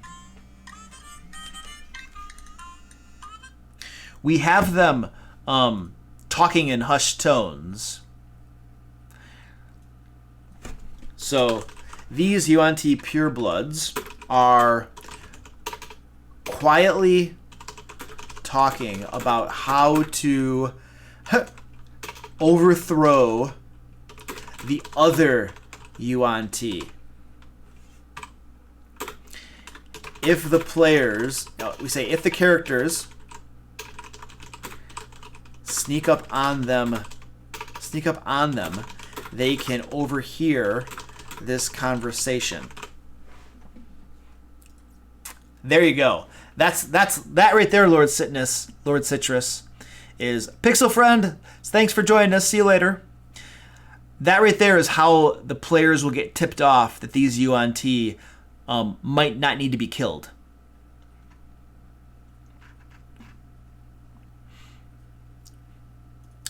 Abominations are already monstrosities. Yeah, weakness to radiant damage. That could be it. Playing a banjo and a harmonica? Ha! Okay. The abomination is blind and fights with scent. That's not a bad idea.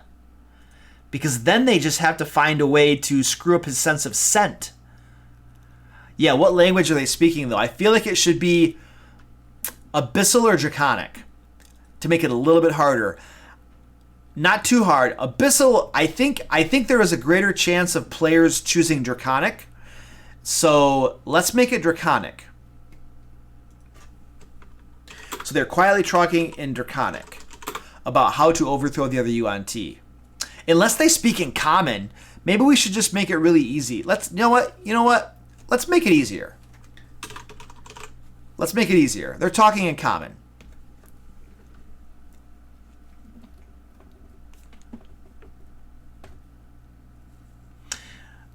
They could give them, well, here's the thing, Generous Heal. They might know the location of specific hidden loot, but they also might want it for themselves, right? They want to overthrow the yuan-ti so they can take over. They don't necessarily want to give away all the goodies to the characters. You know, my cat is going crazy. What are you doing? Squirty Pie. What are you doing? Check this out. Cat cam. Cat cam. Squirty Pie. This is Squirty Pie, by the way. She was going into a box that I have my miniature painting stuff in. So she was causing trouble. Let's go back over here. All right, so the abomination.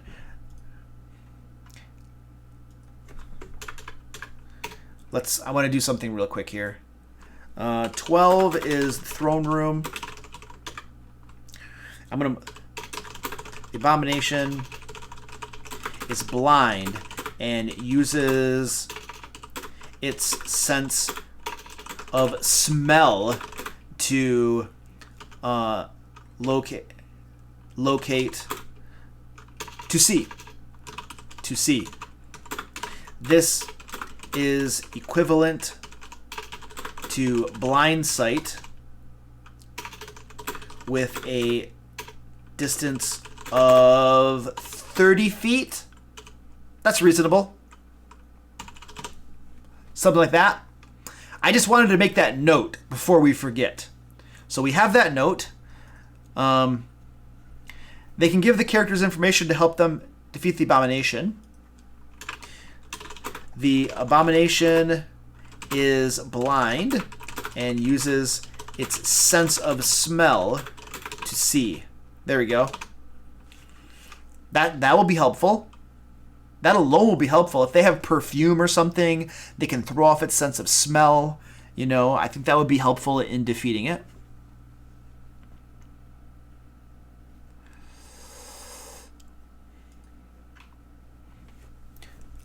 We could, yeah. Some cursed items as a thief trap. We could. The location of the box that when the cat steps in it, it will immediately fall asleep. Yeah. Well, thanks, Animal. Yeah, I definitely organize my notes. This is how I do all of my game prep. Most of my game prep. You know, I don't always do the read aloud text. I'm mostly only doing the read aloud text because we're creating this for other dungeon masters to use, and so we're putting a little bit more polish onto it. But I definitely, these are the sorts of notes that I make when I make my own dungeons, so that it's easy to understand, organized. I can scan the information really quick while I'm running the game at the table. That's my pet peeve about modules. Modules are really hard to use at the table. They're just hard to find information most of the time. No. So Nyanavek says, should we give some common ways they could throw off its scent or just leave it to the DM? No. They should. No, we should not provide that information. That is 100% something the players should problem solve and come up with. And then based upon what ideas they have, the dungeon master would adjudicate and make rulings and stuff. Yes, let's do some loot for this room. Yeah. The idea of the thief trap is that these yuan-ti do not consider the players anything more than thieves and are using them. They then offer the PCs a trap as loot in hopes that it will kill them and keep them from returning. After they kill the yuan-ti. So after they kill the yuan-ti. And we have to put some loot in there. Okay, so what kind of...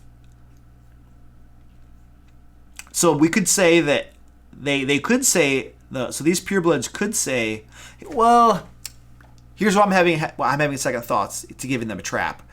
If the purebloods... We wanted this to be a social encounter. If the purebloods tell them, here's some information, go kill the abomination. When you come back, we're going to give you something cool. And then when they come back, they give them something that's going to kill them off. It's probably going to turn into a fight. You know what I'm saying? So then we're back to square one, which is a fight. And we wanted to just have a social encounter. So I don't want there to be like a trap or something that's, going to screw them over. I want it to just be a pure social encounter. They can make a deal, and then they can get some information and go help them, It could be. It could be. All right, I'll tell you what, you guys. I got to go use the bathroom. Yeah. Give some lore and stuff, man. Keep it simple. Yeah, that's what we're going to do. Let's do some loot. We're going to do some... I think we have enough here. I'm gonna delete this comment. And let's put some loot in this room. This is the loot that we have to distribute right here.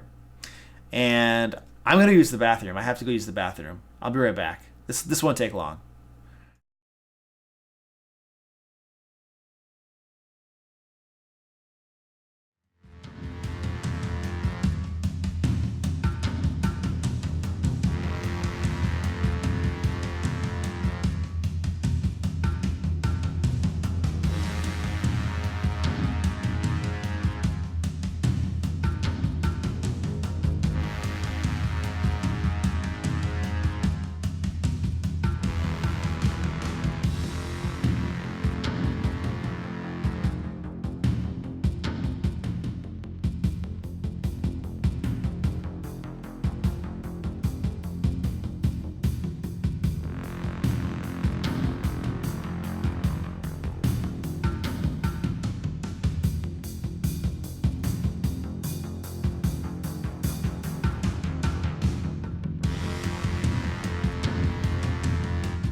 I swear, this headset.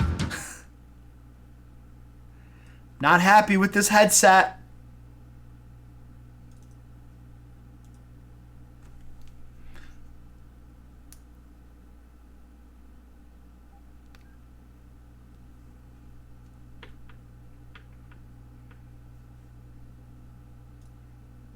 All right, whatever. Let's get going. I gotta figure this headset out. I gotta learn how to use this thing. Puppies? Puppies? We're talking about puppies? I am hungry. 20 cursed items. Super Dude wants 20 cursed items. Nice. I don't think so. All right, let's see what information they're giving them. So the information that they are going to give them is, yeah, they'd be willing to aid the characters by telling them information about the compound in exchange for killing the yuan-ti abomination. They can give the characters information to help them defeat the abomination. The abomination is blind and uses its sense of smell to see. They are not willing to fight on the character's side. Excellent. I was looking at my chat. Lots of puppy talk. Thanks, buddy. Thanks. Nope, I don't know what Pugmire is. I have no idea what Pugmire is.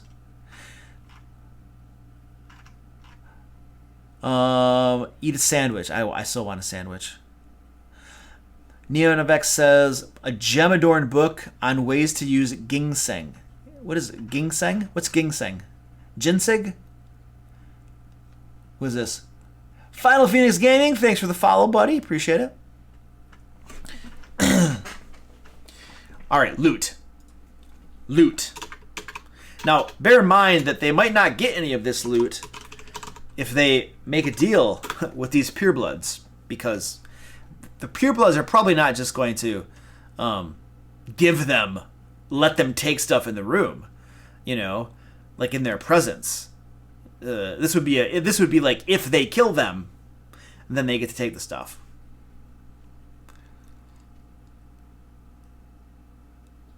Oh, Justinaro, I got you. I understand what you're saying now. That's a good idea. Okay. Put a special loot room trap here. That's a good idea.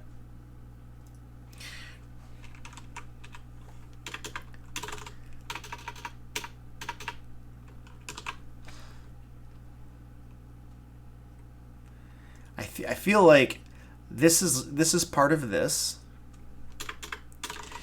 They tell the characters about the special loot in Area 12, which is actually a trap that they hope will kill them. We could do, I mean, again, if we have them tell them about a special loot that's going to possibly get them killed, the players are going to be ticked off that the purebloods tried to trick them into dying, and then they're going to go back and kill them. And the whole point was just to have a social interaction that didn't like have them get killed. So that's my thought on that. So I don't know. I don't know if I want to do that.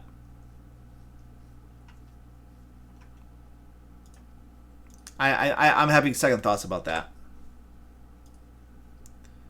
Whoops. I deleted the wrong one. I'm having second thoughts about that. I think we're done with this. We need to move on. We're dwelling far too long on this one thing here. I think we have enough information. We have a little bit of lore. We need to put some loot there. Let's do the loot. We need to keep moving. We can sit here for 20 hours. We can sit here until like Sunday talking about this. Yes, I'm hungry. I'm not myself when I'm hungry. Loot. So we have bookcases. So let's do this. Let's say bookcases. Among the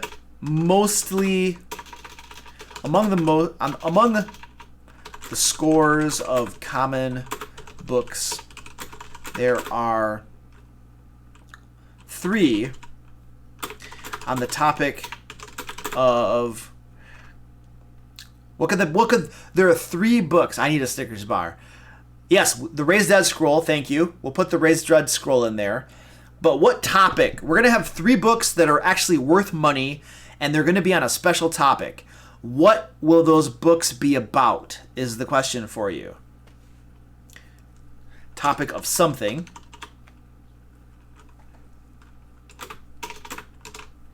each worth, let's say, 50 gold pieces, and a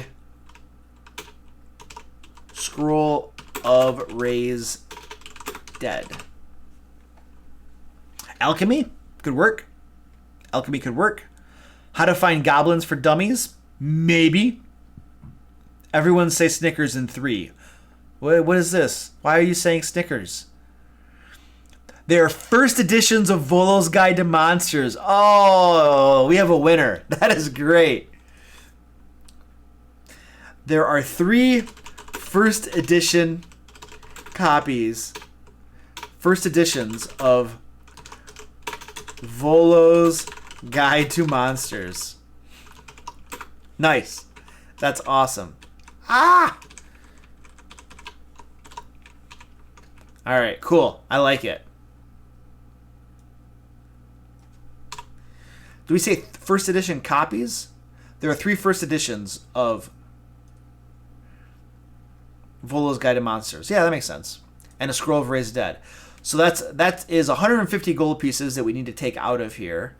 So that'll put our copper or silver pieces down to 3,500. So we'll just take it out of our copper. Okay. First editions and first edition copies are interchangeable. Okay, cool. Would the PCs then have access to the books in game? I think they would. They contain information on identifying monsters in those books. Yeah, I think so. I think we just did that. When we should say this. When a we're not gonna give them all the information. What we're gonna do is we're gonna say when a character takes, we'll say 1 minute to read one of these books,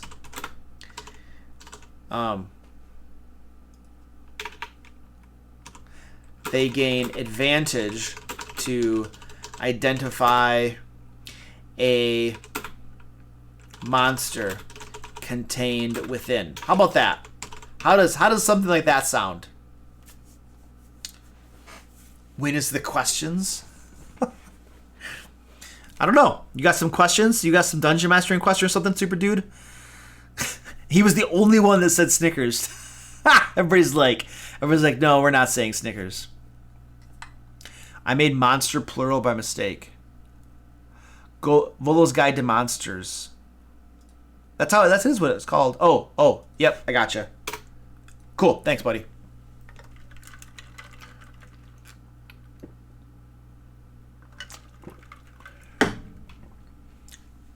Yep. Okay, Reese's. I love Reese's. Ugh. All right, I think we're moving. Are we ready to move on? We need to move on. We've been in this room for far too long. We've been in this room for like an hour. Let's move. Let's get out of here. Let's get out of this room. The longer you stay in the room, the more ideas you get. It's the most important lounge in existence. Absolutely, Nyanavek. I'd allow advantage at any creature contained within as long as they took 10 minutes each day to read it. Yeah. It could be.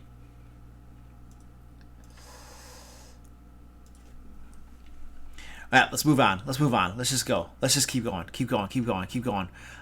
We could refine and tweak all day long. All right, so we have our throne room. We are on to. I don't even know why I have these on because they're clearly not working. Just take those stupid things off. Yeah, I know you have no ice cream now. And so the lounge is done, and we are moving on to this is our last room. This is our throne room. This is our boss battle. This is our yuan-ti abomination. Abomination, yes. So let's flesh this out. These 2 little stars represent statues. What are they statues of? That is my question to you. What are they statues of?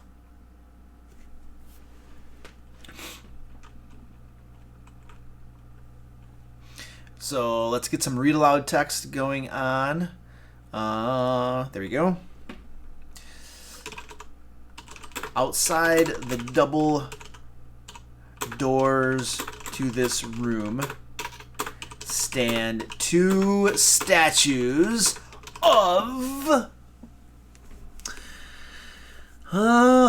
they could be anathema. Anathema are really, really, really big. They worship Mershalk, which is one of the yuan-ti deities. He's probably like a giant snake or something. I mean, these statues are 10 feet square, so they could be like, 10 feet by 10 feet. So they could be cobra heads, nagas. I like that. Cobra heads are pretty cool. You could have the statues. We could have the statues be guardians. I don't want another encounter, and I'm going to tell you why.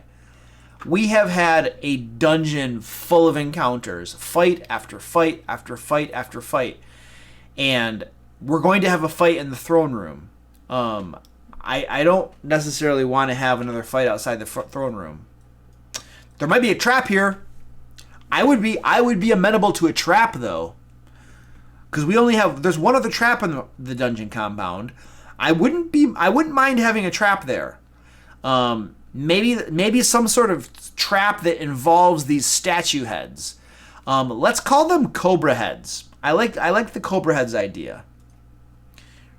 Two statues of giant cobra heads. There we go. And trap. What is the trap? What is the trap? Cobra head statues. I want to know what this trap is. Cobra head statues. These are trapped. These are part of a trap. Are they part of a trap? I don't know. What's the trap? What trigger? We need to know what triggers the trap. I have a template for a trap. Let's put the template in here. Where is it? I know it's here somewhere. It's like a quick part. It is a quick part. I just have to text. Where's my quick part? Oh, I don't do this a whole lot. Wait. Where's my quick part? It's got to be on the insert. Symbols, text, comments. Oh. Is it called a quick part or is it called something else? It might be called something else. Hold on. What is this thing called? I use these things and now I can't find it. I have templates. Layout. It's not that. I swear it's on the insert page. In Outlook, it's called a quick part. What the heck is this thing called? I'm totally drawing a blank now. Maybe if I make this bigger. There it is. It is called a quick part. It was hiding. See, when I had it smaller like this, it hides right there. It's that little icon right there. It's called a quick part. I knew what I was talking about. I have a trap template. Where's my trap template? Here's my trap template. Okay, so here's our trap. We need to determine what triggers it, what the effects are, and if there are any countermeasures. So let's see what you guys have looking at in the chat.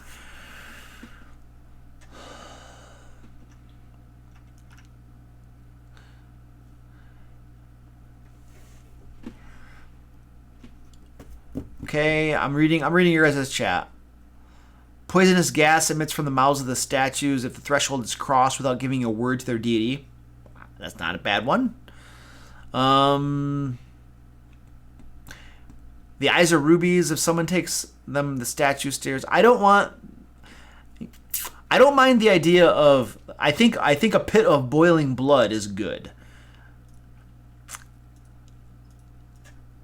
I want the trap to trigger if they go up the stairs into the room without doing something or something. You know what I mean? I don't want it to necessarily be predicated upon stealing rubies. The statues hypnotize them, make them mindlessly wander into the room. But the trigger should be linked to the door. Possibly. Poison spray for PCs is bad, but for yuan-ti, poison spray is a refreshing mist. Ah! Okay.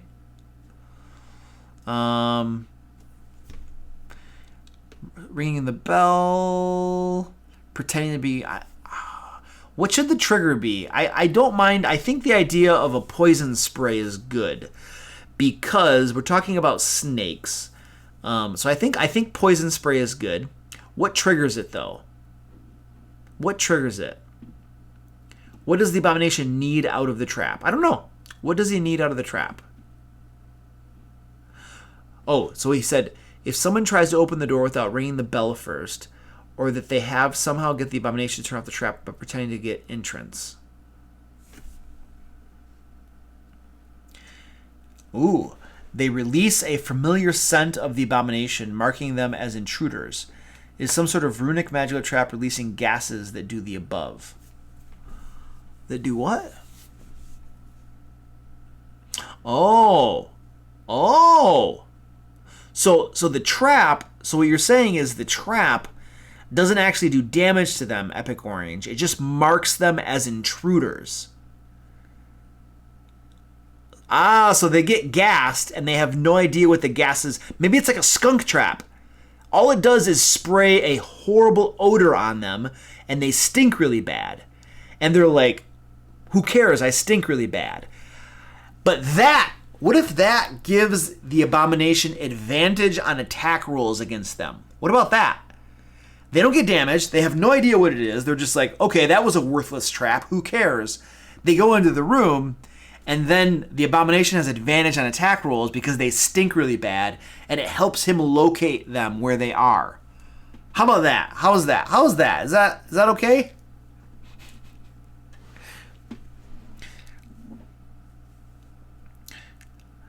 Skunk trap idea, yeah. Flooded Sky, hello! Welcome to the stream. It's about time you got here.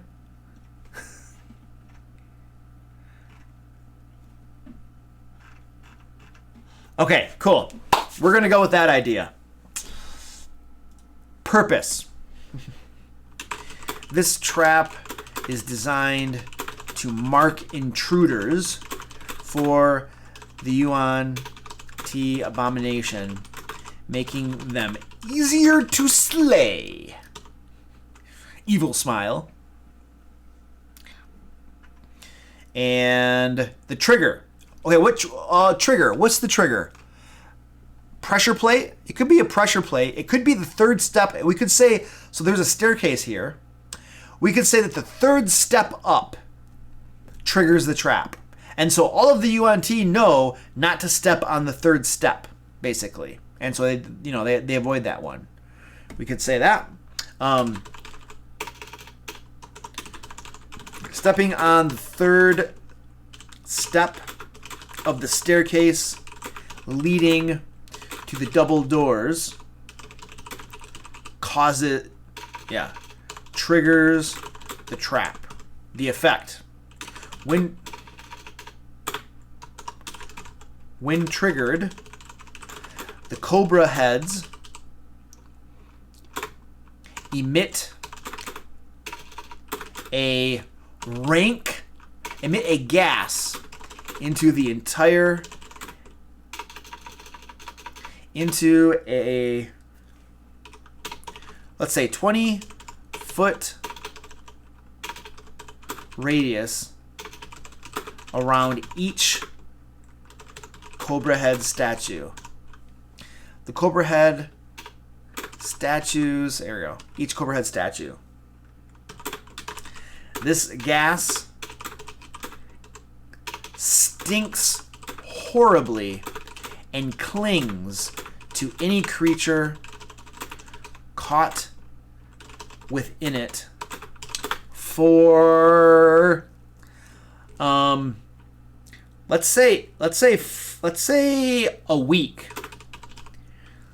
Within it, caught for a week, unless we're gonna specify bearded gator. We're gonna specify that prestidigitation cannot remove it. We need to actually, this needs to like cling to them, like really cling to them and be very difficult to remove. Unless they bathe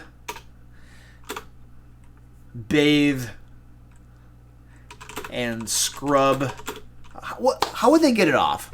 What's a mechanic for them to get it off? I don't want prestidigitation to get it off. What can we do? Give me some ideas. I'm running short on ideas. Spells such as prestidigitation. How do you even spell that? Prestidigitation do not remove the odor. It needs to be hard for them to get the odor off. Soak in water for an hour, okay? Tomato juice, like actual skunks, okay? Use a blood bath. Ooh, bathe in blood. Ooh, I like that idea. That is a great idea. Let's do that. No magic. No magic. This gas stings horribly and cleans any creature for a week unless they bathe in blood. I love that idea. That just is cool. There is no other means of removing the odor. Even spells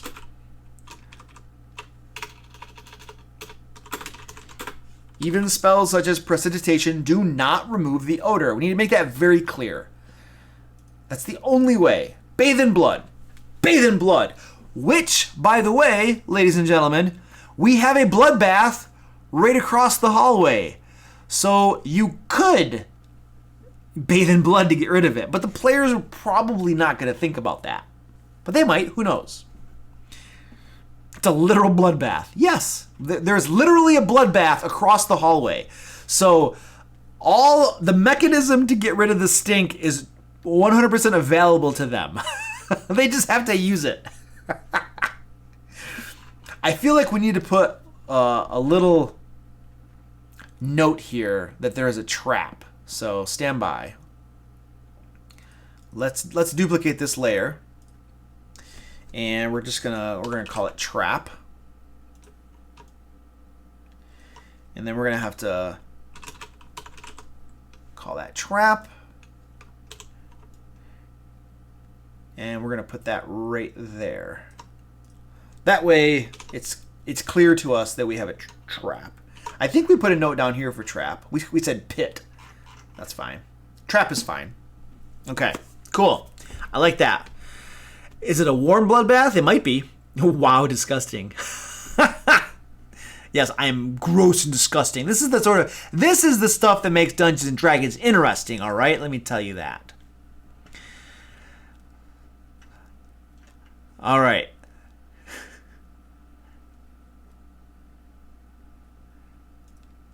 They might. Order instead of odor. Okay. Let me fix that. Where is... Okay, let's just... Where... I can't find it. Okay, I got it. Odor. Odor. There we go. Cool, that's a cool trap. It's a simple trap. It's not even dangerous or deadly or anything. This is, there are like actual specifications in the Dungeon Master Guide for how deadly a trap is. It doesn't even matter because we're not doing damage. So I'm just going to get rid of that. Countermeasures. The countermeasure is don't step on the third step.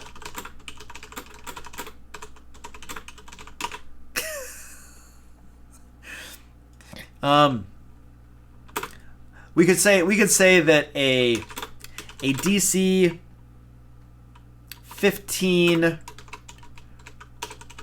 perception check. Let's make it hard. Let's make it a little harder. A DC 18 perception check reveals the presence of something fishy about the staircase. A DC 15 investigation check reveals that the third step can be depressed. There you go. That's enough information. We should actually say wisdom perception check. That's how they usually do it in the books. Intelligence investigation check. Awesome. Cool. How's that? How's that trap? Oh, we didn't say creatures with this odor on them. Let's say this. The abomination in the throne room has advantage to attack creatures with this odor on them. There. Bam! This is for a level 6 to 9 party. Level 6 to 9. So Juicy Plasma is saying, would passive perception trump that? So by the basic rules, yes, passive perception score would reveal the presence of traps like that. However, I house rule it to where you have to make an active perception check to find traps. Otherwise, most traps in the game, most secret doors in the game get found just by walking near them, because you usually have at least one character who has a high perception score. So I have a house rule to make, otherwise everything's a giveaway. We automatically find every trap. We automatically find every secret door. And that is not interesting and fun to me. So that's a house rule. That's how I do it.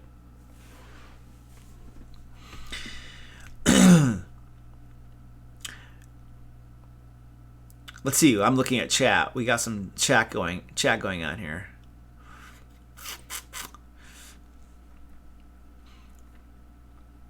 Attack and perception. Oh yeah, and perception. Yep, that's a good ninja theory. That's a good point. Has advantage to attack creatures. To his advantage to attack and perceive creatures with this odor on them. Awesome. So this should be, what we should say here is this. Let's go back to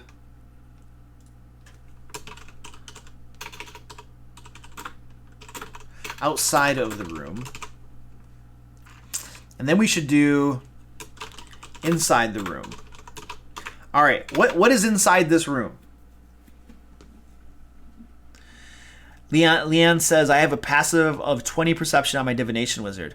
My fiance, the DM, hates it and rules the same as you do. Yeah, it's horrible. It just ruins the game. It ruins that entire aspect of the game to be able to automatically find everything. It's no fun anymore, in my opinion.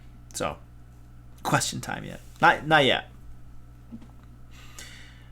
We're one room away from finishing this dungeon, dude. Super dude, we're almost done. Calm down. It's like, wow, question. Give me questions. I want to answer questions. I want to ask questions. I'm the one that answers them probably. Okay. Focus. Inside the room. What's inside the room? Throne room. So there's just a throne with the yuan-ti abomination sitting on it. Is that it?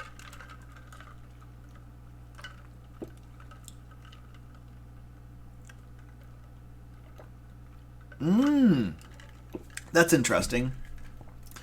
No written trap is above what the PC's passive perception would be. Yeah, we got to finish this room. Ha! All right. Well, first of all, the first thing that we need to do is let's look at our abomination and see what the challenge rating for this is. So it's a CR7. So we're going to need something else with this abomination. This abomination cannot be all by itself. Otherwise, it's going to be a super easy combat. Because if we punch our numbers, if we put 4 level 6s in the room, and what's the level of the abomination?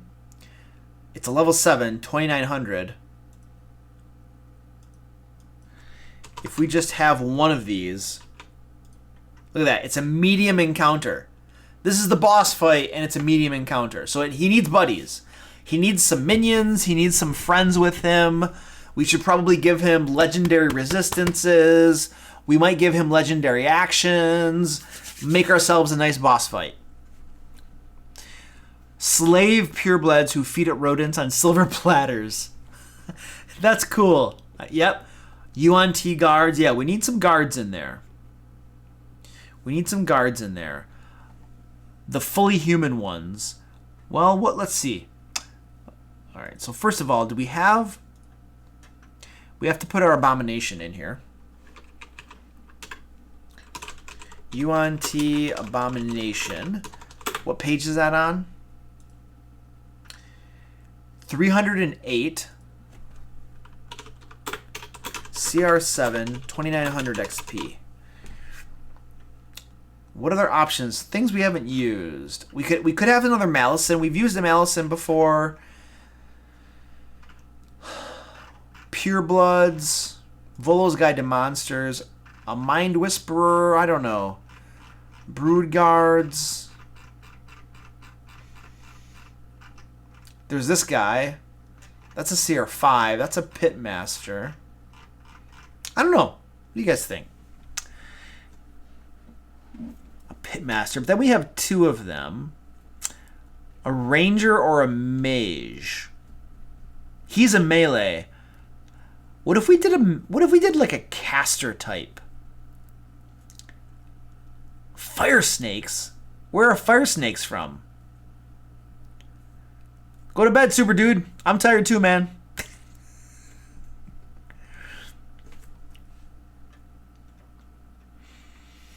I almost want maybe a wizard or something. Maybe like a wizard. A Mind Whisperer or a UNT Pitmaster. We could do that. The Pitmaster. He has a couple spells. Oh, he has some spells. Oh, that's not bad. Command, Counterspell, Invisibility, Hellish Rebuke. He's got some spells. What about the Mind Whisperer? Ooh, you guys, the Mind Whisperer. Look at the spells the Mind Whisperer has. The Mind Whisperer has Crown of Madness, Hypnotic Pattern. That's pretty cool. What if we use a Mind Whisperer? That's not bad.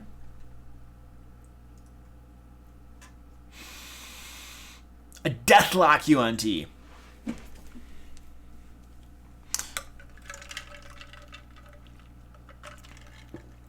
Magic item Fire Whips. Oh, that's interesting.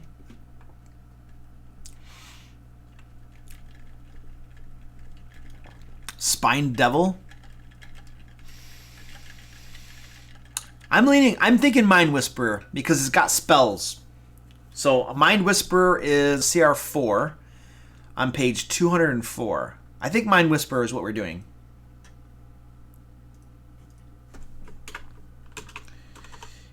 UNT Mind Whisperer. Bull's Guide to Monsters. What page was that on? 204. CR4.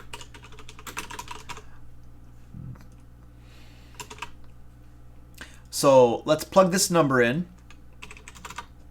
Make one of them. Now it's deadly. Yeah! That's what I'm talking about. That's what I'm talking about. All right. So that's deadly at level 6. If we go to level 7, it's hard. At level 8, it's hard. At level 9, it goes to medium. What if we have 2 Mind Whisperers? Then it becomes deadly again. Awesome. All right, let's get this chart made up. Let's put our chart in place.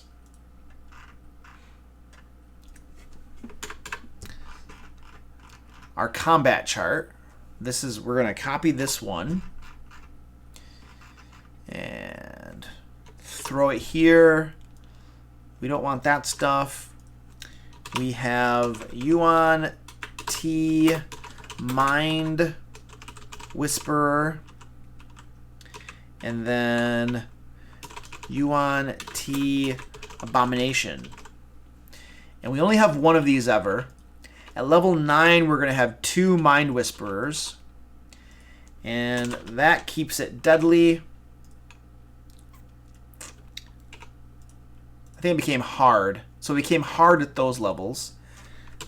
So it's hard, hard, and deadly. I don't feel like filling those spots in. I don't think anybody cares. Nobody besides me cares if we put in the adjusted XP and the XP awarded. Well, maybe someone does. Somebody could be running this adventure and awarding XP. So that's actually probably useful information. So it's 6,000 and 4,000.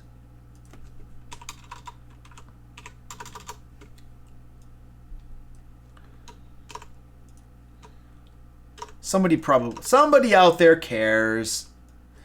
People love math. So it's 10, 2,000, 5,100. 5,100. There. Done. So this is our encounter block for the fight. You might need some fodder.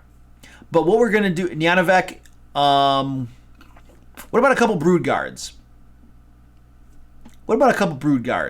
Yeah, a couple brood guards might be good. Because brood guards are pretty low level. You can probably throw those in there. Now this is going to be a beefy fight. It is going to be, where is my stupid table? The dungeon master might have to pull back a little bit and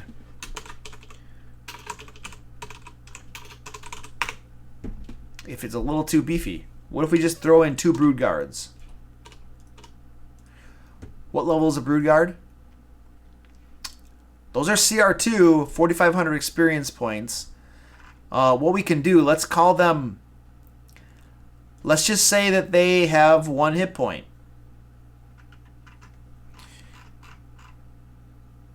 They could be minions, just pure minions, 4th edition style minions. So we'll put a little note here. These have 1 hit point each. There. Bam. Don't PTPK. The Dungeon Master can just back off if he doesn't want to TPK. If we make it a little too hard, then the Dungeon Master just backs off on the challenge a little bit.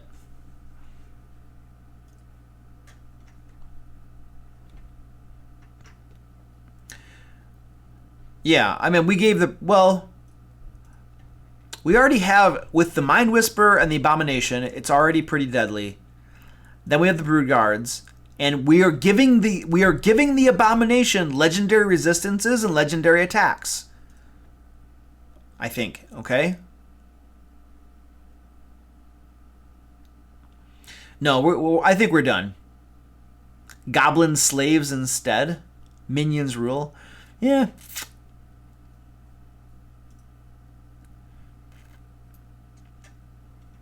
Poisonous, swarms of poisonous snakes. Can they cast poisonous snakes? Swarms of poisonous snakes? I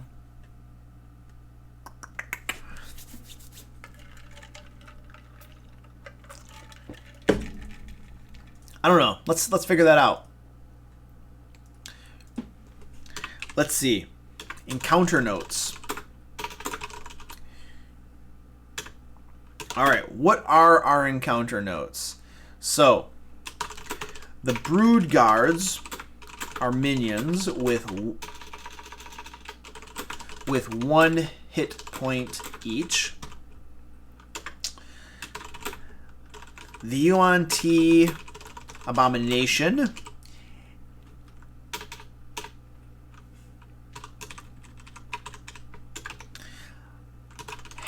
has what level is this adventure? Level 6 to 9. We could give it, I feel like maybe 1 legendary resistance is probably enough. So it can get them out of a banishment or something, because yuan-ti already have magic resistance, which gives them advantage on their saving throw. So 1 legendary resistance. Spelling that wrong? There we go. We'll just say has legendary resistance times 1, or we could say 1 use. 1 use of legendary resistance. And legendary actions. 2 or 3. Usually you get 3 legendary actions. Has 3 legendary actions each round, and can choose from the following. What would they be? So an attack. Let's see what they can do naturally. So naturally, an abomination has a sword. They can bite. They can constrict. Let's say a scimitar or a longbow attack. Let's restrict it. The constrict ability is pretty powerful because it can restrain things. I think. Yeah, I need a long rest. Yeah, we all need a long rest. Move is 1. I agree. Movement will be one of them.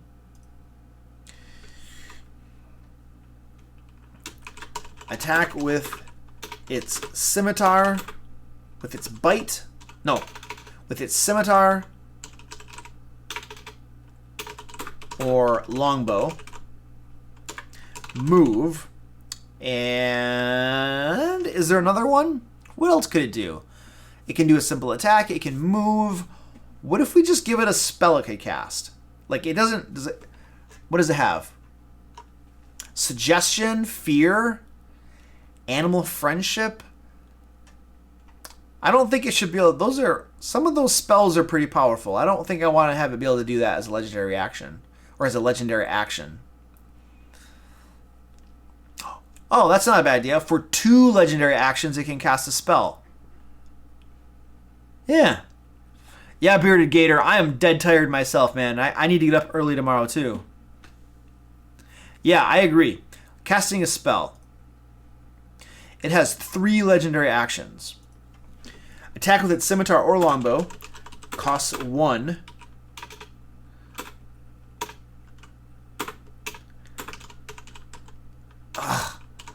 Legendary action. And then move. Move costs 1 legendary action. And then cast a spell. And we're going to say that costs 2 legendary actions. There we go. That's pretty good.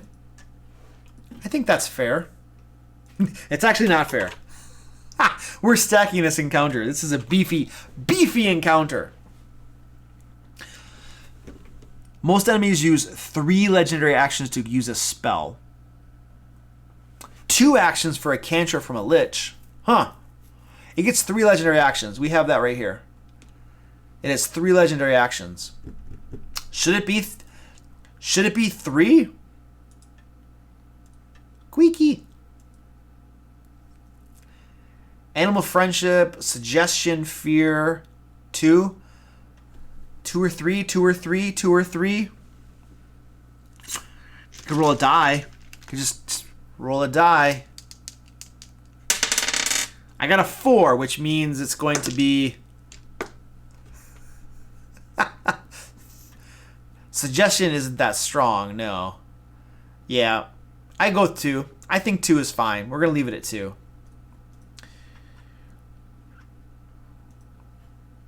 All right. Do we need to make any more notes about this encounter?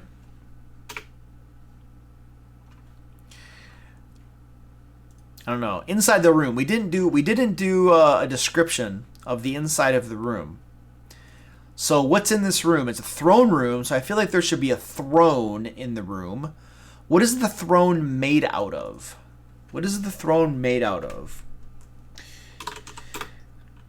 This chamber contains a throne made of a dragon skull?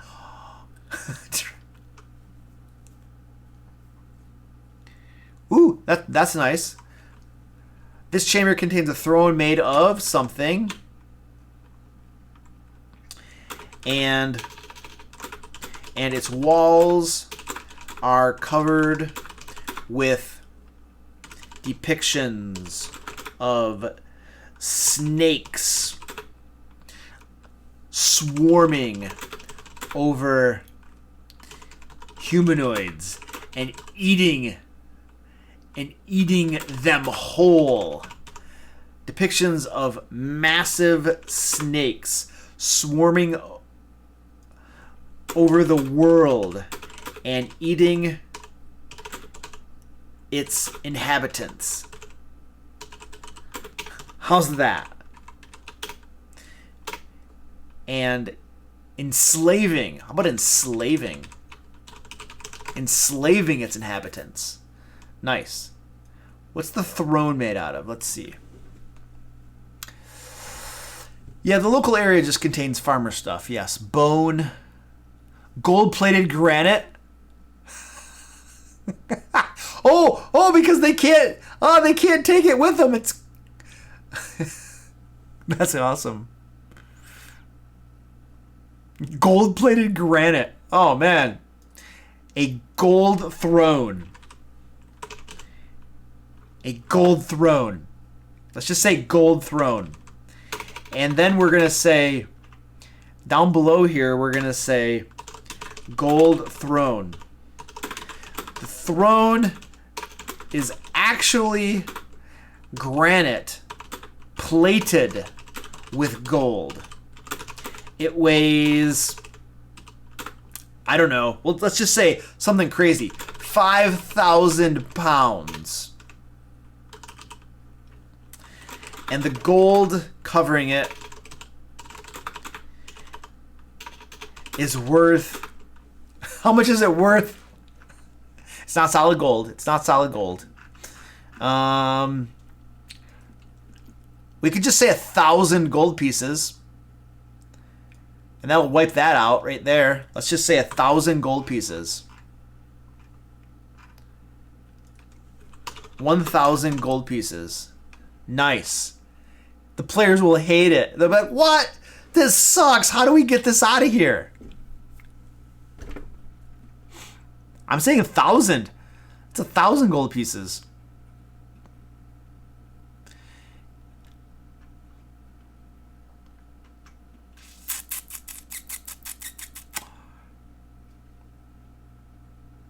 Naga. Okay. Yeah.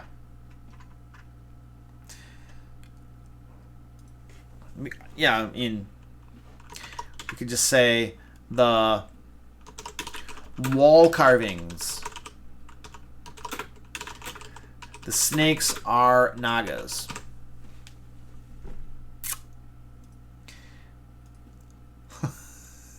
I'm getting tired.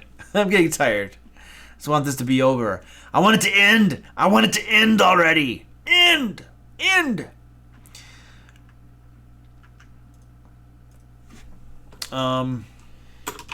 In the throne sits a large snake creature with 2 arms. Ah!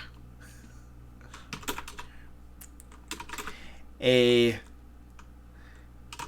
snake-like humanoid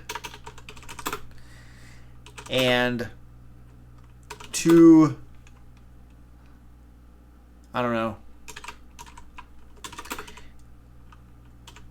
a few more snake-like creatures stand before the throne. The dungeon master will just have to describe them or show them pictures or something, because that is the extent of my description right now. I'm exhausted. Occupants. The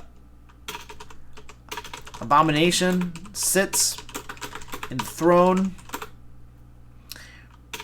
and a mind whisperer and brood guards stand before it. We should actually probably say yuan-ti abomination and a yuan-ti mind whisperer.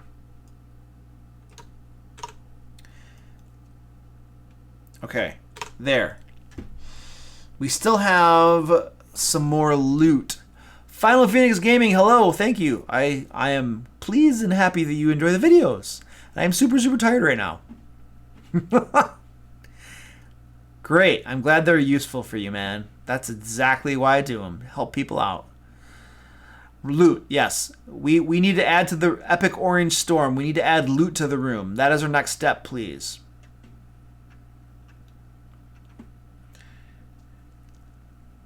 Why am I so tired? Why am I so tired? I was up till almost midnight last night because I got a new camera that I was configuring. And then I was up to about 1 o'clock the night before. And now it's 11 o'clock for me. And I get up at 5 in the morning, too. Every morning to go to work. So that's why I'm super tired. So we need to do loot for this room. This is the stuff that we have left to distribute in this room. This is it. I'm copy pasting it. I'm cutting it from there. Pasting it right there. Where are we going to put this crap? We do have a note about the abomination to add up here as well. There. It's blind and uses its sense of smell to see. Where's this loot? Where are they going to get this loot from? Is there like a... Well, these spinel gems... We could say... They could be in the throne. 9 spinel gems worth 100 gold pieces each. Decorate the throne. Took care of those. The raised dead scroll we put in the lounge, so we don't need to do that. Ooh, the 20 bolts plus 2. Those could be on the yuan-ti. Let's put this down here. Loot. The yuan-ti carries a quiver of 20 bolts plus 2.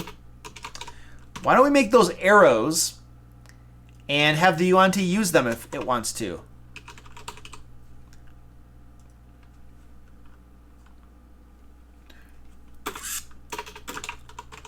Minus any that it shot in the combat. So we should also say it uses plus 2 arrows when it shoots its longbow, gaining plus 2 to attack and damage rolls. There. So it's using the arrows against the players if it wants to. That's resolved. What about this? We have some platinum pieces and some copper pieces. Yes. Yeah, the yuan-tis are using the bolts. Yeah. Art objects. Ooh. Sometimes you just want to carry money. Oh, yeah, that's a good idea. Flooded sky. The platinum platters the abomination feasts off. So it's all filthy before they take it. Yeah, I like that. So we're going to say, in the throne sits a large snake creature with 2 arms. And then we're going to say, next to the throne is a table covered with platinum platters. Platinum platters. There we go. And now what we're going to do is we're going to say, oh, cat cam, check this out. Squeaky. Squeaky. Aww. Is he adorable? That's really dark. My cat cam is really dark. You can barely see that. Hold on, I'm gonna see if I can fix that. Properties, configure video. We're gonna see if we can make that a little bit brighter. There. That's a little better. Of course, now he went off camera. Now he's down here. Squeaky. The people want to see you on camera. He's adorable. All right, let's get back to work. Let's get back to work. Back to work. So tired. Platinum platters.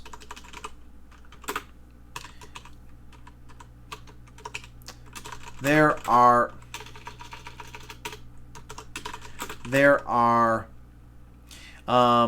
10 platters, each worth 10 platinum pieces.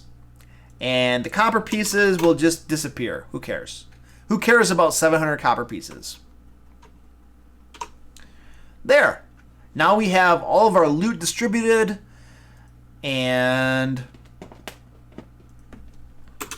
they are filthy with the remains of a recent feast.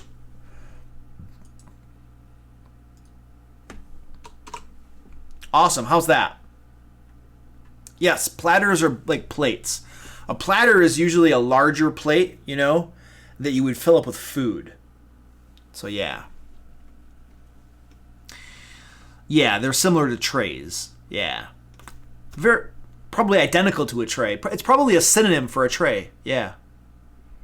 Yes, his paws are very white. Okay. Are we done? Are we done with this room? Are we done with this? Are we done with this dungeon? Have we finished the dungeon?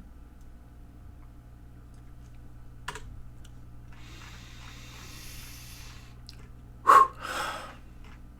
I think we might be done. What was our original thing at the very beginning of this? Was a village near the yuan-ti compound commissions the players to stop whatever is slaughtering and stealing their cattle. Okay, so what is the resolution then? We're almost done.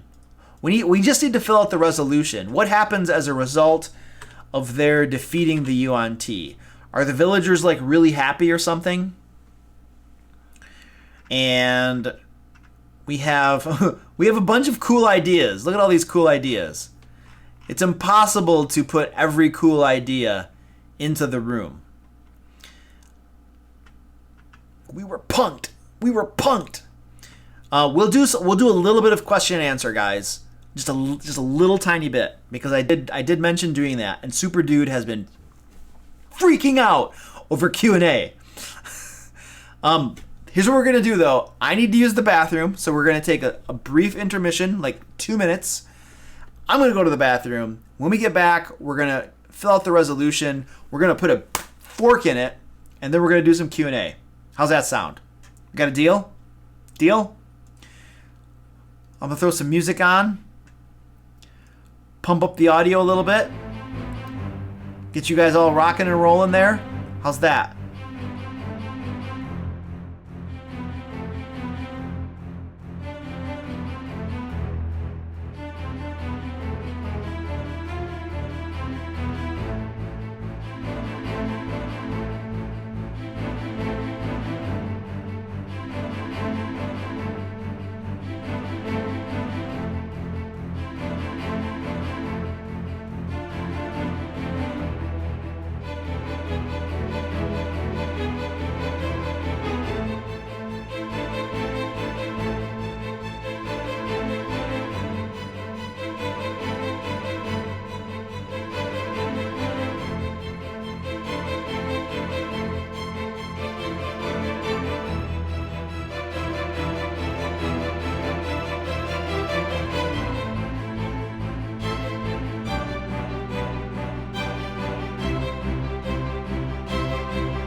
I would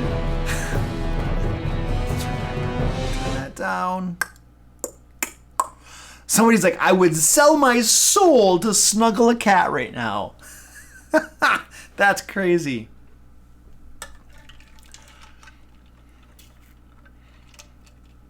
What was the cat doing? What was the cat doing?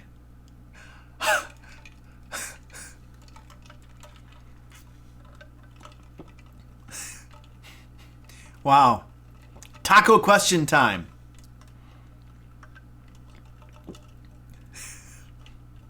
We're about to do Q&A. Your cat was on my desk. He just like walked down on my desk. He's like, what's going on around here? Somebody clip that. Yeah, did somebody clip that? You guys got to clip that. Somebody clip that, please. Clip that part of my cat on the desk. We're gonna have 3 clips from this stream. It's gonna be 2 of me dancing because I dance every time somebody subs, and then 1 of the cat like on the desk walking around. These are the highlights of my streams. Oh man, that's sweet. Somebody clip that, please clip that. All right. So the resolution is basically going to be. The resolution is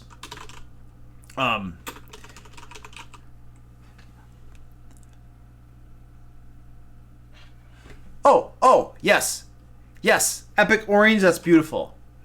Oh no, Bearded Gator, you subscribed! Ah! Ah! All right, well, thank you, sir. I appreciate that. That means I have to dance.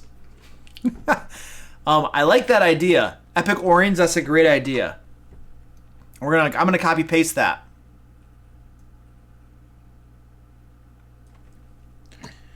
There we go. Faction increase.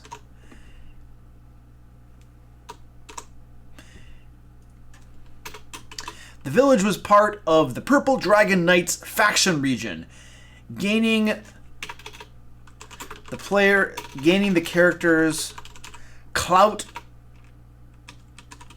with said faction, and an invitation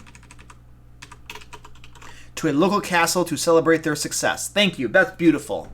Awesome. I love it. Subbed on YouTube and now Twitch.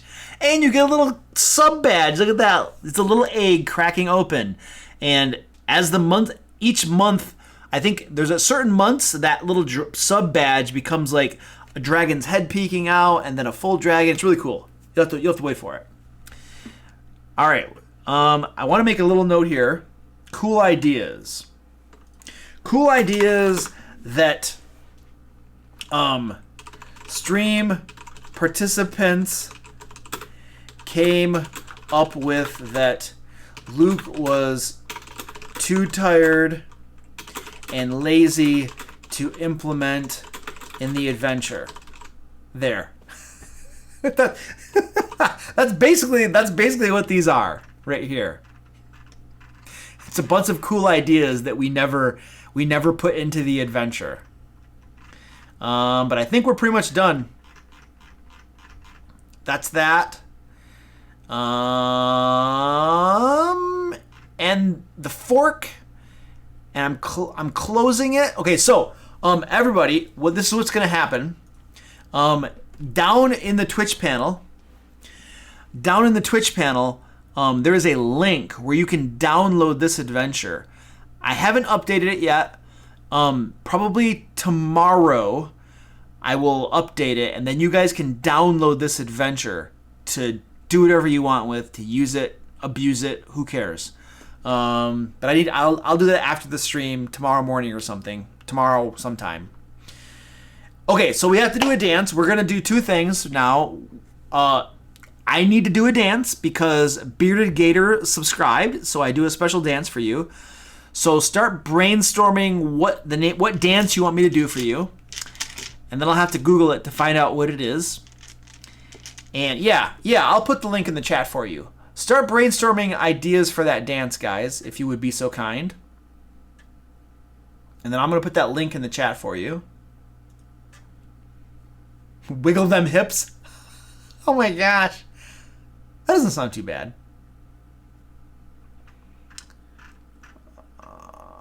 Where is this? Serpent Sanctum. Here we go. Copy link address. All right. That is the link to the download. Now, the link will download what we created last time, current to last time. Tomorrow-ish, it'll get you what we created tonight. And then I need the name of a dance that I'm going to do for you guys. I mean, Bearded Gator, you're the one that subbed. If you have a specific dance that you want me to do, I will do it. Because you're the dude that subbed. You're the one that put money on the table. I think that's the way it normally works. The one that puts the money down gets the call, make the calls, call the shots. The yuan-ti snake dance, I don't know what that is. Macarena? Bearded Gator, what do you want me to do, buddy? He's ready. He's ready. And then we're going to do a special dance, then we're going to do some Q&A. How's that? The Laffy Taffy. I don't even know what those things are. Laffy Taffy. Okay. All right. I have to Google this. I have no idea what the Laffy Taffy is. And then we're probably going to watch a video together teaching me what the Laffy Taffy is. Oh my gosh, this doesn't look good. This Okay. So I'm not gonna actually show this video on the stream because I see a lot of stuff that I'm gonna watch it myself and see what this is. Hold on. Watching videos. I'm watching videos.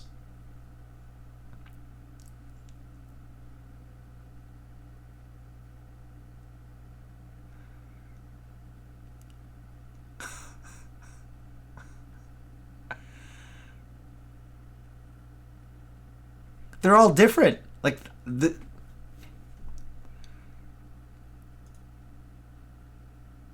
are they different? Like everybody kind of does it a little bit differently? Like the people that I'm watching, doing the Laffy Taffy are all doing it differently. Is that like normal? Is that how it normally is? Okay, that looks a little bit. That looks the same as the one before.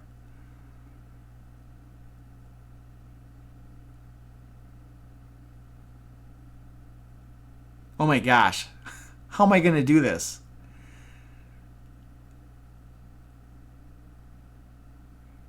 Wow. Wow. Okay, guys. I'm going to do my best. Let me watch that again. This is complicated.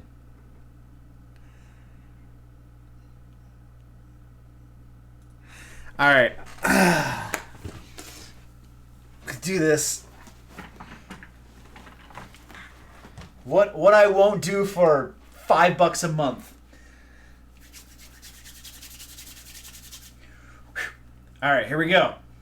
So it was something like that, and then it was like that, and then they were like doing some stuff like this, and then it was like.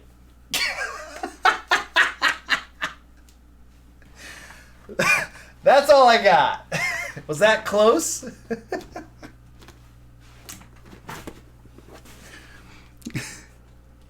Oh, my chair.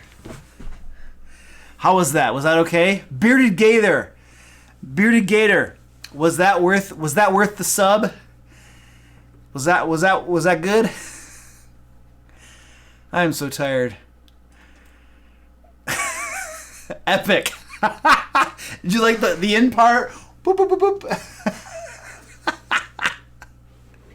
Oh, man. Clip that. You guys got to clip that.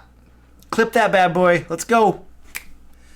I want squeaky clipped, and I want that clipped. Okay. Question and answer.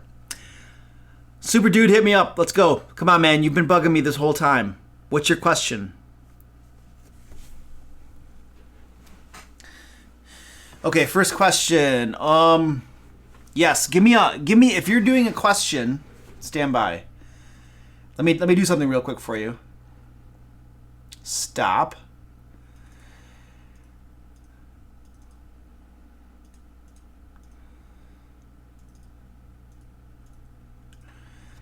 I want you to do hashtag all caps question mark if you want to ask a question.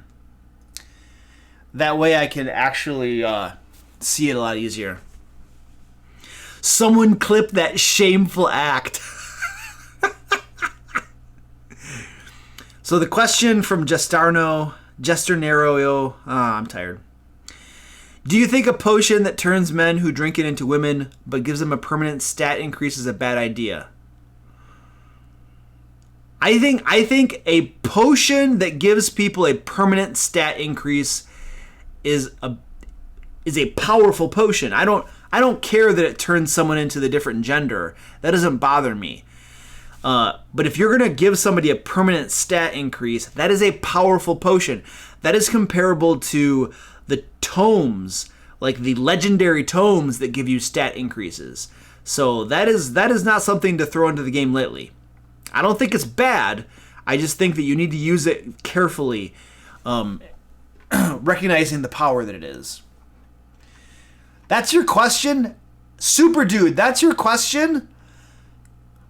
What is your opinion on YouTube animators like Puff and Forrest? They're entertaining and people like them. If that's your jam, then watch that stuff.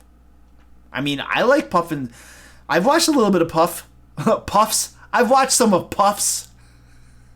I watched some of his stuff. I'm aware of Mr. Forrest.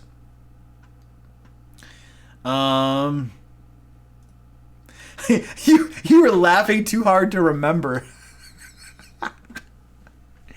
The Laffy Taffy Boys. Thank you, Ninja, for clipping that. It's on the interweb forever. Oh, the stupid stuff I do. You know, I do more stupid stuff now that I'm like streaming and everything is like permanent record for the world to see than I ever did when I was younger. I was a good little boy when I was younger, and now I'm like selling myself for a buck. Okay, Epic Orange says, question, the giveaway happens at the end. Yes, the giveaway happens at the end. By the way, if you're new, you don't know about the giveaway, there's a giveaway going on. You can win these tactical tokens right here. And why is that not showing? That should show. That should be showing there. You can win these tactical tokens, and what do you want to call it? Oh, my brain is frozen. If you want to win these, I'm going to put a link in the chat where you can sign up to win them. Stand by. And the password or the code, the code word is Gary. So you want to use that. And then there are other things you can do to get more entries. And yeah, let's go back to this right here. And yeah, we need to not forget to do the giveaway at the end. I'm going to pull the winner at the end of the giveaway. What is your opinion on D&D animators such as Puff and Forrest or Dingo Doodles? I already answered that question. What do you think of the Deck of Many Things? I have a video on the Deck of Many Things in Iniquity Blue on my YouTube channel. Consider checking it out. I literally I don't really give an opinion on it. I basically show you what happened in one of my games when I gave them the Deck of Many Things. I have it videotaped. It's all on video. You can see me and my players and exactly what happens as we draw cards and as the stuff happens. It's not super long. I think it's about a 25-minute video, and you can see everything that happened to all of my players. And that is an example of what happens in a game when you use the Deck of Many Things. And so my opinion on it is that you should use it with discretion, recognizing that there could be very strong, grave consequences to using it. Make up your own mind whether you want to use it or not. but you can look at what happened in one of my games. One of the ladies, her character was destroyed pretty much. Its soul was sucked away to Tiamat's palace and enslaved, and all of her magic items that she was carrying, which were a lot of them, were completely destroyed. So her character was gone for the immediate future. She had to roll up a new character, and then in the later adventure, the players went and rescued her soul. So, yeah. Next. Mr. Forrest, yeah. Dingo Doodles. I've been clipped. Have you ever watched Dimension 20? Nope. No idea what it is. Alright, so Flooded Sky says, I have a group of friends that I'm trying to get into the game. One of them seems to get overwhelmed with the amount of options they have both in character creation and combat.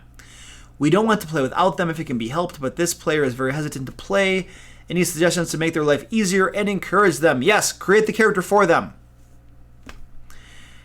You could just sit down with them and be like, dude, okay, what kind of character do you want to play? Give them some ideas, and then, that sounds like a ranger to me. Let's make a ranger.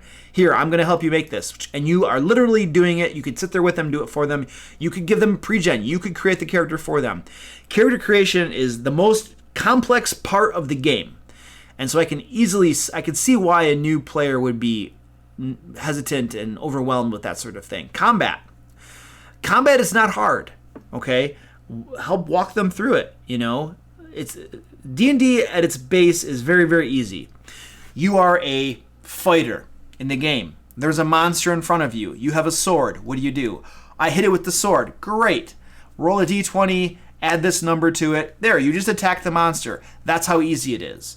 So break things down, walk them through it. It's not difficult. It's not hard.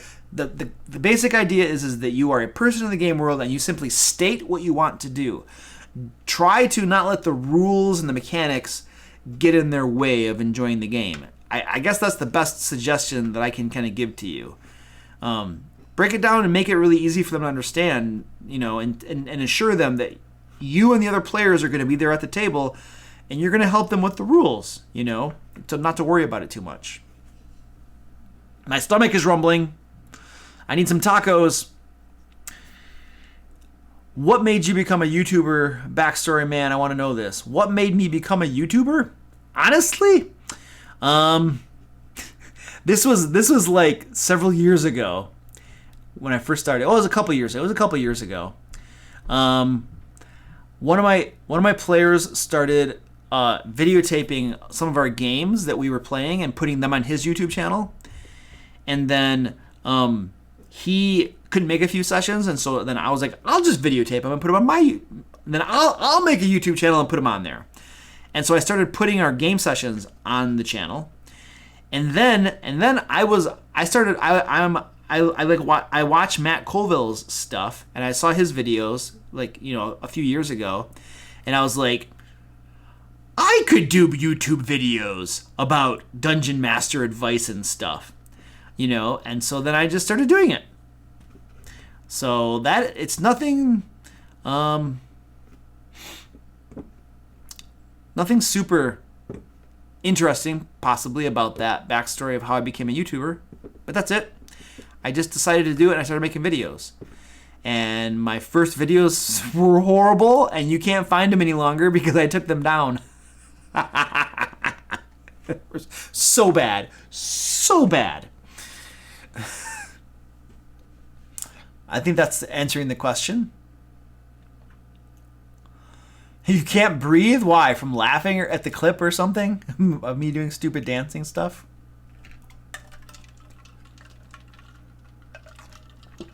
Question. What is an easier way to handle monsters who have large number of spells? I have trouble remembering them and having them all lay out in front of me. Okay, Nanavec, this is what I do. Pick the best ones. Pick like the 3 best ones and plan on using those spells. Literally, you say to yourself, in round 1, I'm going to use this one. In round 2, I'm probably using this one. In round 3, I'm probably using this one.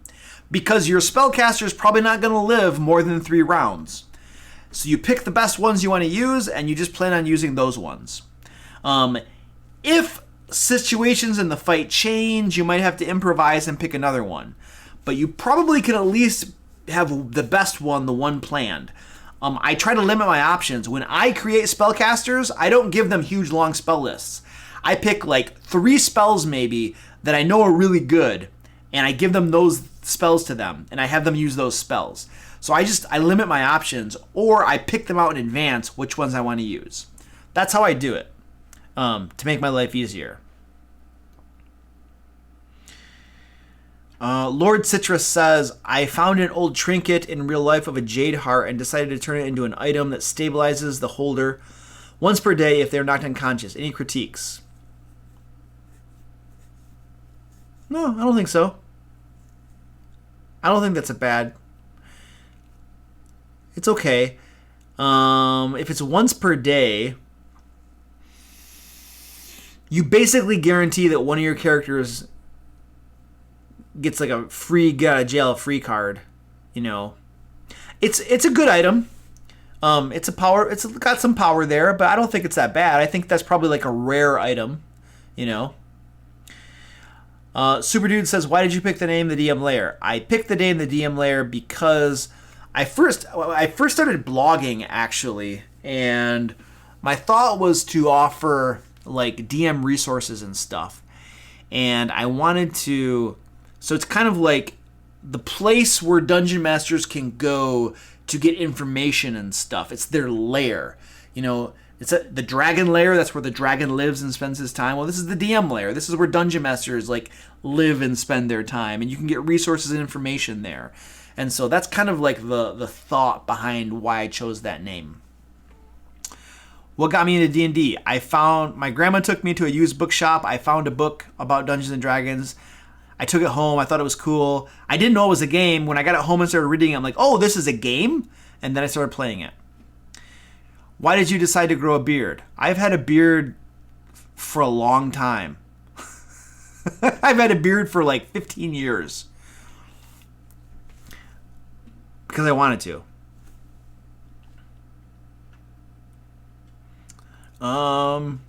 32 minutes left in the giveaway. That's because it's almost midnight. It's time to go to bed. What's your opinion on Pathfinder? Pathfinder is 3.75. It's D&D 3.75.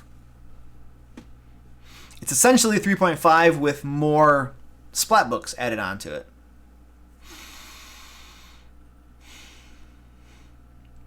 GG. It's probably the best way to shamelessly plug GG in the raffle. I don't know what that's about. Why didn't you answer some of the questions? I don't know, dude. I don't know what question. I'm answering all the questions. I'm literally walking through and answering the questions. What was my first job? I worked as a bagger boy at a grocery store. I put groceries in bags. You are welcome, Flooded Sky. I don't know what you're thanking me for, but you're welcome.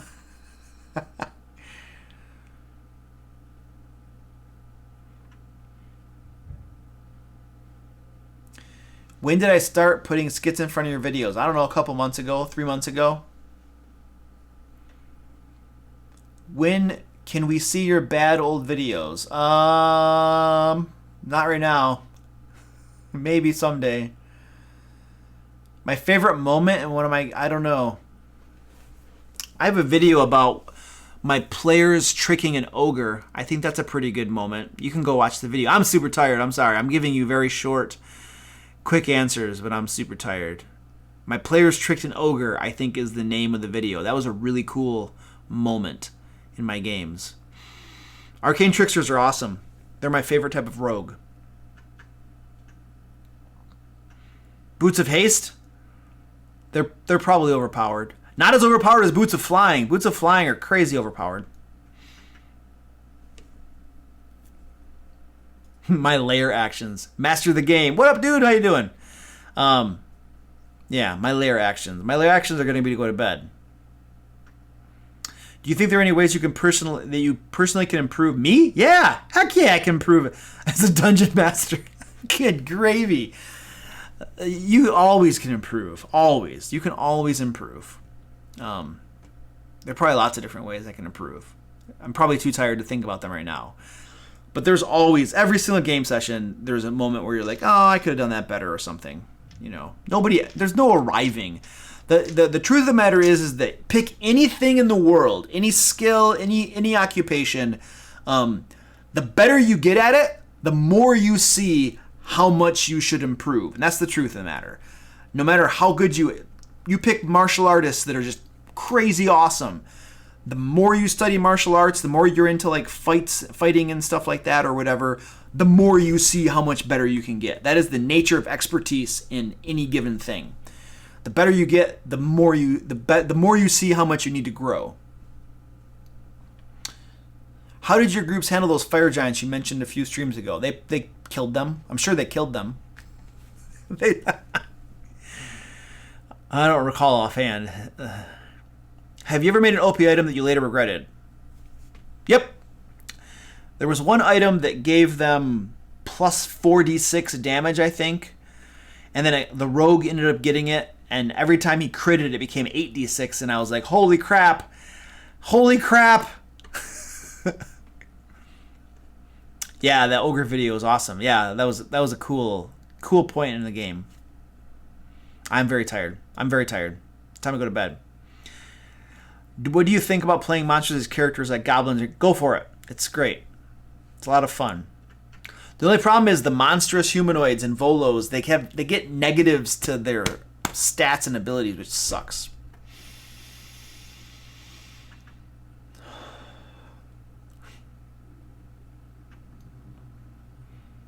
Why do I enjoy DMing so much? I don't know. It's very fun. It's fulfilling, though. I like it. I don't know. I don't think I have a really good answer for that. I can exercise my creativity in making adventures and stuff. I enjoy doing that.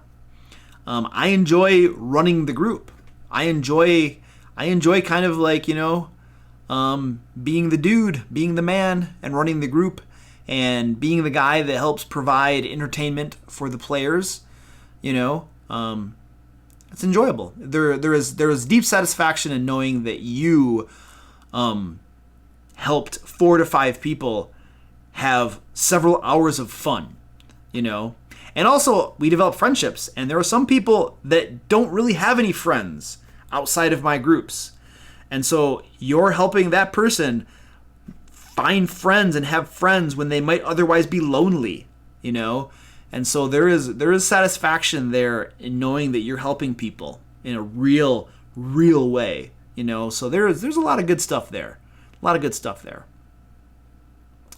Do I ever miss being a player? Yeah, I do. I am a player more now than I was before. Being a player is fun. I'm a bad player. I am an attention hog. And I do things that are probably very disruptive to the game. So I have to be conscious of that and hold myself back as much as possible. What's the fastest you've gotten a PC to 0 hit points? I don't know. I'm not sure. Probably fast. What do I think of Descent into Avernus? Let me tell you what I think of Descent into Avernus. Let me tell you what I think about this. This special edition cover is freaking amazing. Oh my word. Look at this thing. Check this bad boy out. Like, holy crap. Amazing art. I love that artwork. Amazing. I have not done anything more than flip through it like this, to be perfectly honest with you. And I have not read like anything in it. I've just looked through it. And the only commentary that I can tell you from just looking through it is that it annoys me that instead of putting NPC stat blocks at the back of the book where I can easily find them and reference them, they are scattered throughout the adventure. So like I just showed you one, and there are some others. I don't know. I'm not finding them offhand, but I noticed there were some in here. And I was like, why are you putting NPC stat blocks? Here's some more. Look at this. Just and middle of the book. NPC stat blocks. I'm trying to make sure my voice goes to my microphone and doesn't get like muffled. Like this probably muffles my voice when it's back behind the book. But they're just why do I have Abyssal Wretch and the Bone Whelk are on page 100, middle of the book? Why? How am I going to find that? Because some dungeon masters, want these get these modules, and then they don't even run the module. They might just want some of the stuff in the back, some of the monster stat blocks and stuff. And when you scatter the stat blocks throughout the book, it makes it hard for me to find them, Wizards of the Coast. There. See, you woke me up a little bit. You woke me up to rant a little bit. Beyond that critique, I haven't read anything in there to say anything more than that, except that I noticed the organization they used and was immediately annoyed. It's very bad, in my opinion, one man's opinion. It's bad. It's a bad design for organizing a book, that people want to be able to reference those things and find things easily. Whew. Okay, I'm done. Artwork is wonderful, though. I'm sure the adventure is fine. So, I'm spitballing. Yeah, I'm very burnt out. Chief Landvis, I think. You told me how to pronounce it at the very beginning of the stream.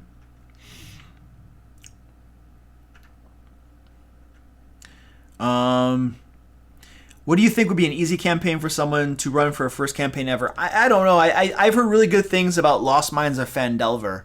I've never played it nor read it, but I've always heard good things about it. So I would recommend that. What do you think of TPKing your parties early in a game session, and what do you do about it? Just go into character creation? Yep. Yeah, most TPKs in my games really only ever happen when the players make a really bad decision that they should know better than to do, and then I have no mercy on them. And if they TPK, they TPK. I've only had 2 TPKs recently, like total party kills, and both of them were because of their own bad decisions, and they should have known better. They knew better, but they just got themselves in trouble, and the trouble didn't go away. And yeah, if it happens early in the game session, then you have some time to roll up new characters together. So it's a win-win. Well, it's one win. I wouldn't avoid it just because it's early in the game session. Oh. Are you going to do more manual reviews on the channel? Manual reviews, like reviews of books and stuff? Maybe. I don't know. Those videos don't... Here's the thing with reviewing these module books. Lots of other people do flip-throughs and reviews. So I feel like other people are already covering those subjects pretty well. And I'm just another voice into the pile. And a lot of reviews on books, to be honest with you, like a lot of this is just subjective and subject to your own personal opinion. Like if I read through the adventure and I think it's cool, great, I think it's cool. You might think it sucks, you know what I mean? So like I like to focus on things like organization, is it usable, you know what I mean? Like here's another example, Sybarex. Sybarex is in the middle of the book. How am I, if I don't have Mordenkainen's Tome of Foes and I want to use this monster stat block later, it's in the middle of the book. Why is it not at the back where I can easily find it? I might do more manual reviews of books. It's not a priority to me. And it's not a priority to me. Other people are already doing it. And I think there are lots of other things that I can do that add more value and help people more than reviewing a book. So that's not a priority to me. That's my answer on that. Occasionally I do one. I don't always do them though. Let's do the giveaway so we can all sleep. Have no mercy. Have no mercy on your players. When you have an early TPK, do you let them make characters in the world to continue the current quest? Yes. Absolutely, Flooded Sky. Yes. The campaign is not over. the quest, the mission, the adventure is not over. It still needs to be completed. They just make new characters that go and do it. Okay? Yes, 100%. You like the storytime videos? Cool. I like them too. I do at least one a month of those, although I'm trying to get two. Because those videos perform really well. People seem to like them a lot. And I'm also able to mix in the Dungeon Master advice stuff, which is kind of the whole purpose of my channel. I've never run Curse of Strahd before, so I don't think I really have any insightful tips into it. Except that it's kind of intended to be like a lethal, deadly adventure. So I would tell your players up front that this is going to be a tough one, guys. So be prepared and use your brains, because you can wander into areas that will get you in trouble really fast. The rant has begun again. Well,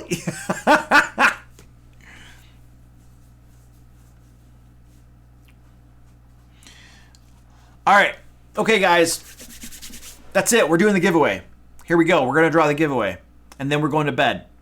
So if you haven't entered the giveaway, you have a few seconds to enter the giveaway right there at that link.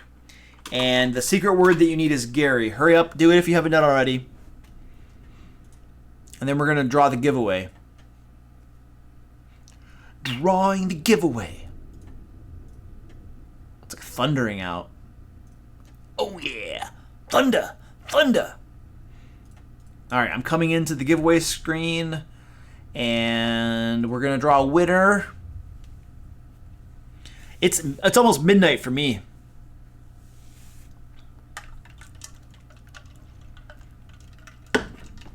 All right, draw winners. 5, 4, 3, 2, 1. I'm drawing a winner. And I have to verify if this person is okay. Verify the actions.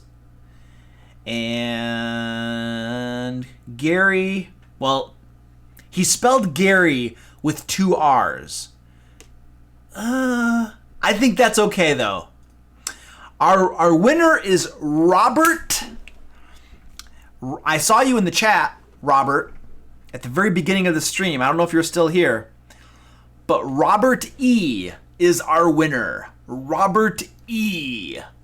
So you, sir, have won the tokens. I will be contacting you via email to get your mailing address so I can ship you some tokens. And with that, ladies and gentlemen, this episode of the DM Layer stream has come to an end. And it's just one dude. One dude gets tokens. That's it, man. I don't got that many tokens to give out. Thanks everybody for the awesome stream. Thank you to the new subs. I really do appreciate the subs. It keeps the lights on around here. And it buys me tacos to keep me hungry. And it helps me create videos. And it's very encouraging and stuff. And much appreciated. So, which is why I give you these stupid dances. That's my way of showing appreciation, is by doing stupid things to make you all laugh. So, yes, thank you, Bearded Gator. I appreciate it. All right, so we are going to stream. My goal is to stream every week on either Friday or Saturday. So, Vampire54, thank you for following, sir. So we're probably going to be doing this again next Friday or next Saturday, one of the two. There will, of course, be announcements on my Twitter and on my YouTube channel in the community section. If you're not following me on Twitter, Twitter is the best way, or my Discord, Discord. There are links down below in the panels on Twitch here to both my Twitter and my Discord. So join me there. That's the best way to find out about the streams. When I stream on Friday, I'm trying to have them start at 6 o'clock. Eastern time, Eastern US time.